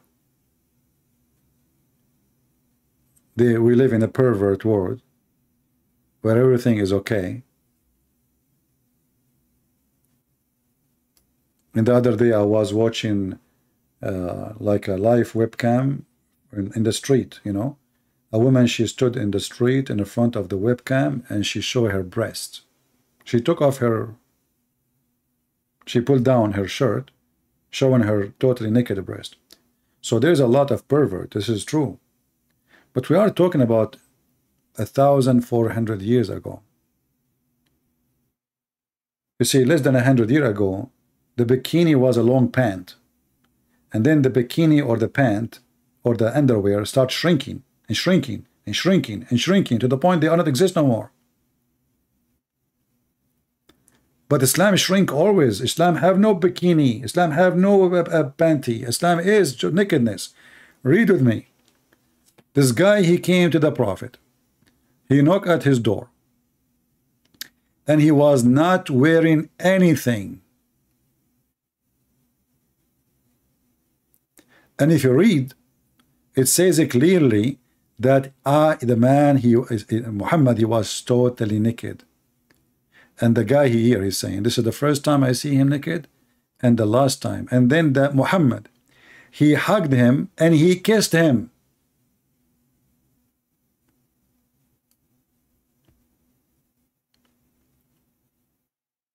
So now we have a naked man. His name is Muhammad. He is a prophet of God. He go to the door. He opened the door. He's totally naked. He have his dress in his hand, which means he can just put it on. Which means he chosen in purpose not to put the dress on. And while he is naked, he hugged the man. Imagine a man, he is naked and he is hugging you. And you know where the private part will go. And he kissed the man.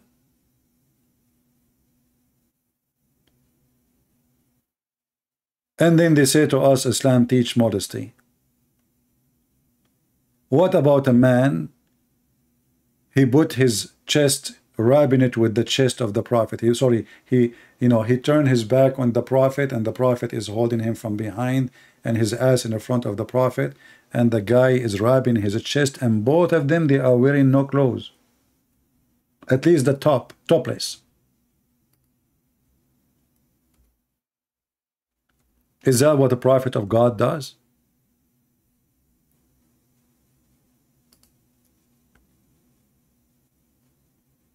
Muhammad is tickling a man. What kind of a man Muhammad is? He is playing by tickling the skin of a man from his back. And so this guy was speaking, he was making people laugh. And then the Prophet, he poked him under his ribs with a stick. He said, let me take retaliation. He said, Muhammad answered him, take retaliation. He said, you are wearing a shirt. I am not wearing a shirt. So the Prophet, he raised his shirt, and the man embraced him and began to kiss his side, and he was saying, this is what I want.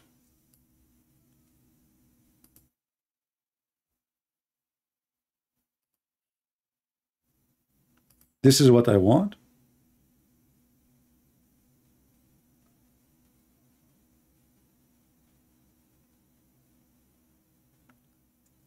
When Amr ibn al-As was fighting with Ali, both are companions of Muhammad.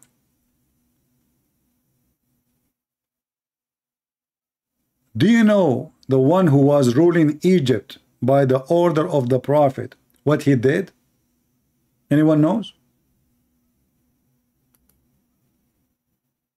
Two Muslim men, they are companions of Muhammad.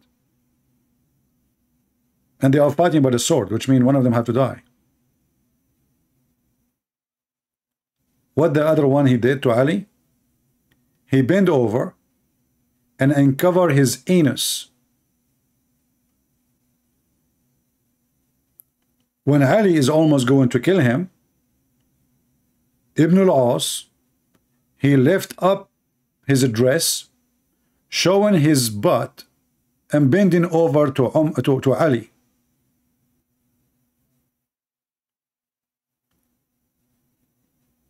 So Ali will leave him alone.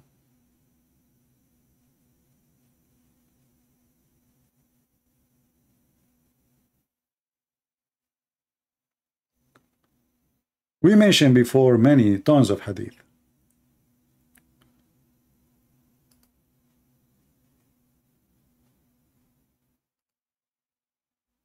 Let us see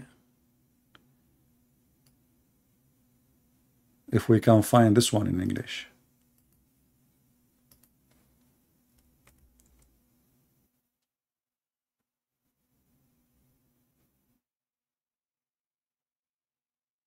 Maybe not.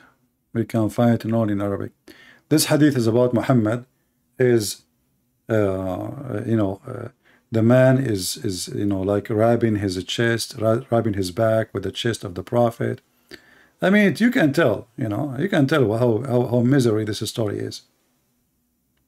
Muhammad sucking the tongues of boys, Muhammad wishing Osama to be a girl, and he's licking his face, and he would dress him like a girl. Muhammad wearing his wife clothes. We repeated those many times. But as you see, Islam is the last religion can speak of something called modesty. Modesty is not Islam. Islam is the opposite. Satan, he just changed his clothes. So he will make what is not right, right. Like when I say to a Muslim, son of Muta, he get upset, right?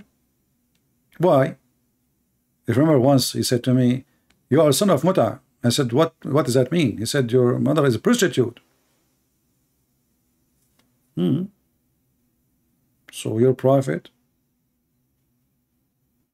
he gave verse to you in the Quran. So your mother, she can be a prostitute? See, you see how they lie when they say this is marriage?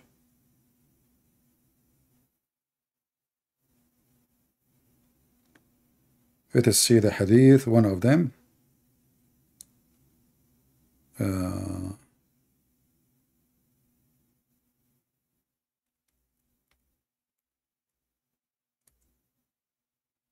Look at this one as an example. Muhammad, he is teaching modesty to the Muslims. A Muslim man, he see a Muslim woman, he said to her, let us have sex together for 3 days, 3 nights, how much you charge me?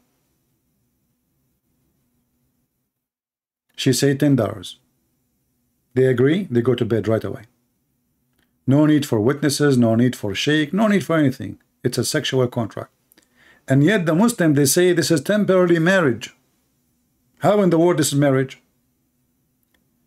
To prove it to them that this is not marriage, just say to a Muslim, you are son of Muta, and you will see how he will be angry. He will be so upset. If this is marriage, I'm saying to you, you are son of marriage. So why are you upset? Because he knew this is not marriage. This is a very clear form of prostitution. If Muhammad was, as Muslim they claim, Abrahamic, well, is that what the Abrahamic believe? That you can rent a woman for 5 minutes? Mimi Hijab, he made a video not long time ago about the Muslim Sunni practice. Muslim Sunni, not the Shia, because usually the Sunni, they say the Shia do muta.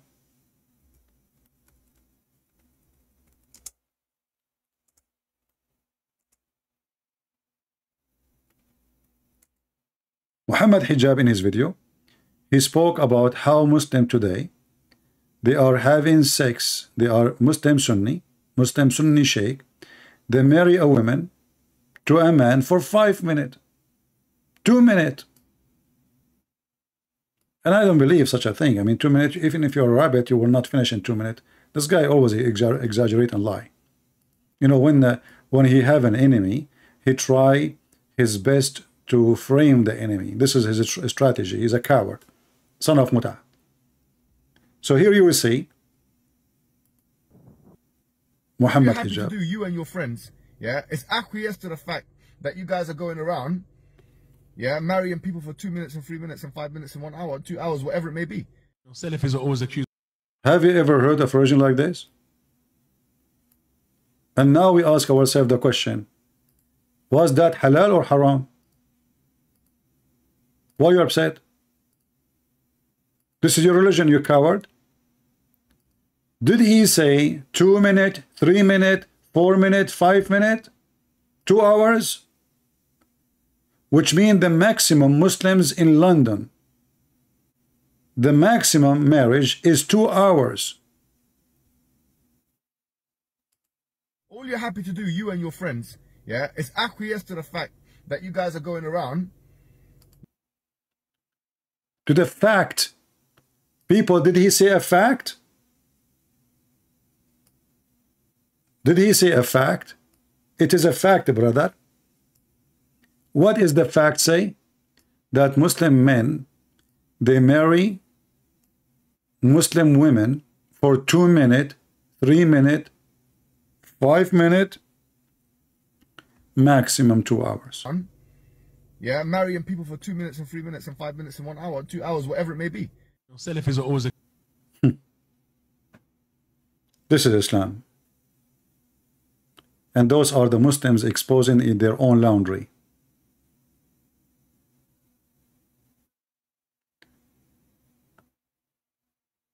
I hope you enjoy this video and you learn something new today. Don't hesitate to download the video and feel free to put it in your channel. And as you see, Islam is invalid. Muslims, they speak too much of good, but they are following the most ugly, false, cult, unethical, child molester man, thief, criminal, untrustworthy. He go to his own son's wife and he flirt with her. He sleep with the maid in the same bed of the wife. The wife, she come home, she got him busted. He made a promise he will never sleep again. And then he made Quran saying, Allah, he said to me, why you forbid what is lawful for you? So don't forget to download the video, share it with your friends. And I'm not going to complain about you guys are not sharing the videos and not even making comment, because I give up. You see, I do my best. I go every day for many hours. And there's people here, they are even so cheap even to make a comment. Not only they didn't support us, they are so cheap even to make a comment, as if they heard nothing, they saw nothing, and obviously they are nothing.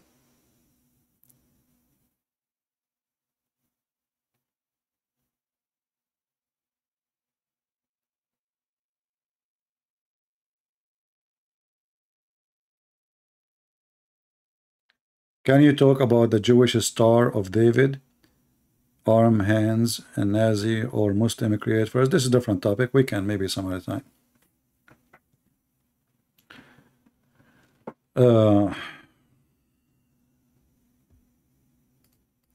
Yeah, but it's true, my friend. When a Muslim, he make a video, even his video is stupid, he will have 200,000 view.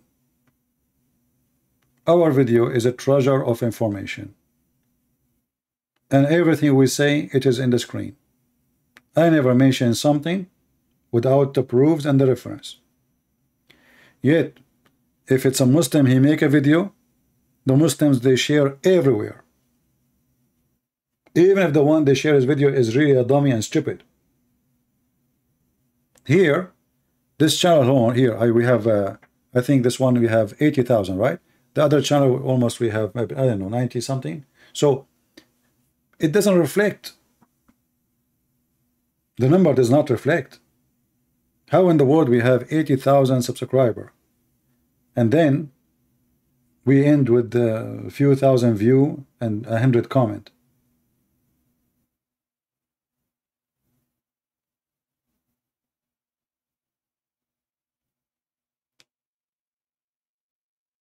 And don't blame YouTube.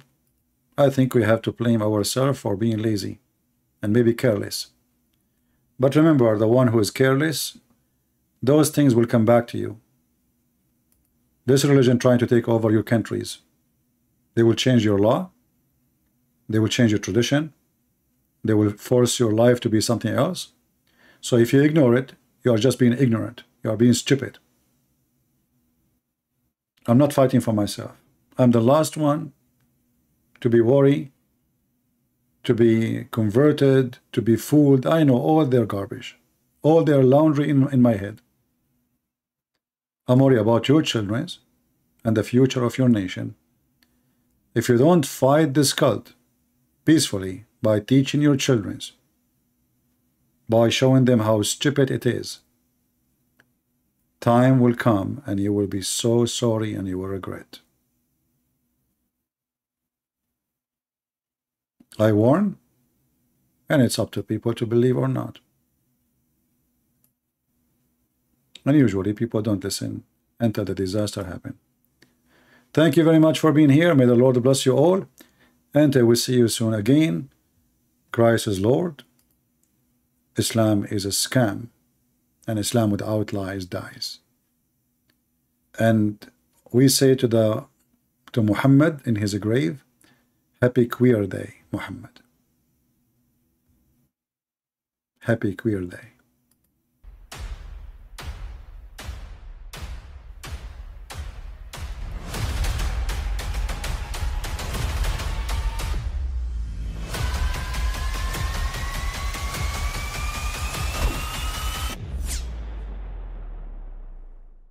But I mean, again, he doesn't know who Gabriel is, right?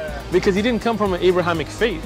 The people of Mecca were pagan. Quran is mentioned. If this book was from other than God, they would have found in it many contradictions. If a book is without contradictions, that has no bearing on whether it comes from God or not. I've had phone books that are inerrant, but I certainly don't think God gave them.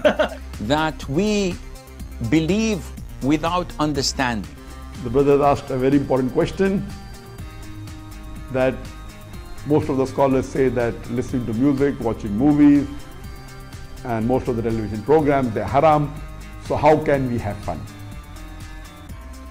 Let me tell you, brother, at the outset that having fun is permitted in Islam as long as the fun is halal fun. That the standard narrative has holes in it. The Prophet tells us because Satan or the devil sleeps over our nostrils. Those who oversleep and not pray Fajr on time, Satan urinates in their ears. I really do think Jesus was crucified and that he really was dead and buried. He thought that he was a son of God in the sense that he was specially chosen by God. I think Jesus really did think he was going to be the Messiah, the future king of Israel. I mean, that is, after all, why they crucified him,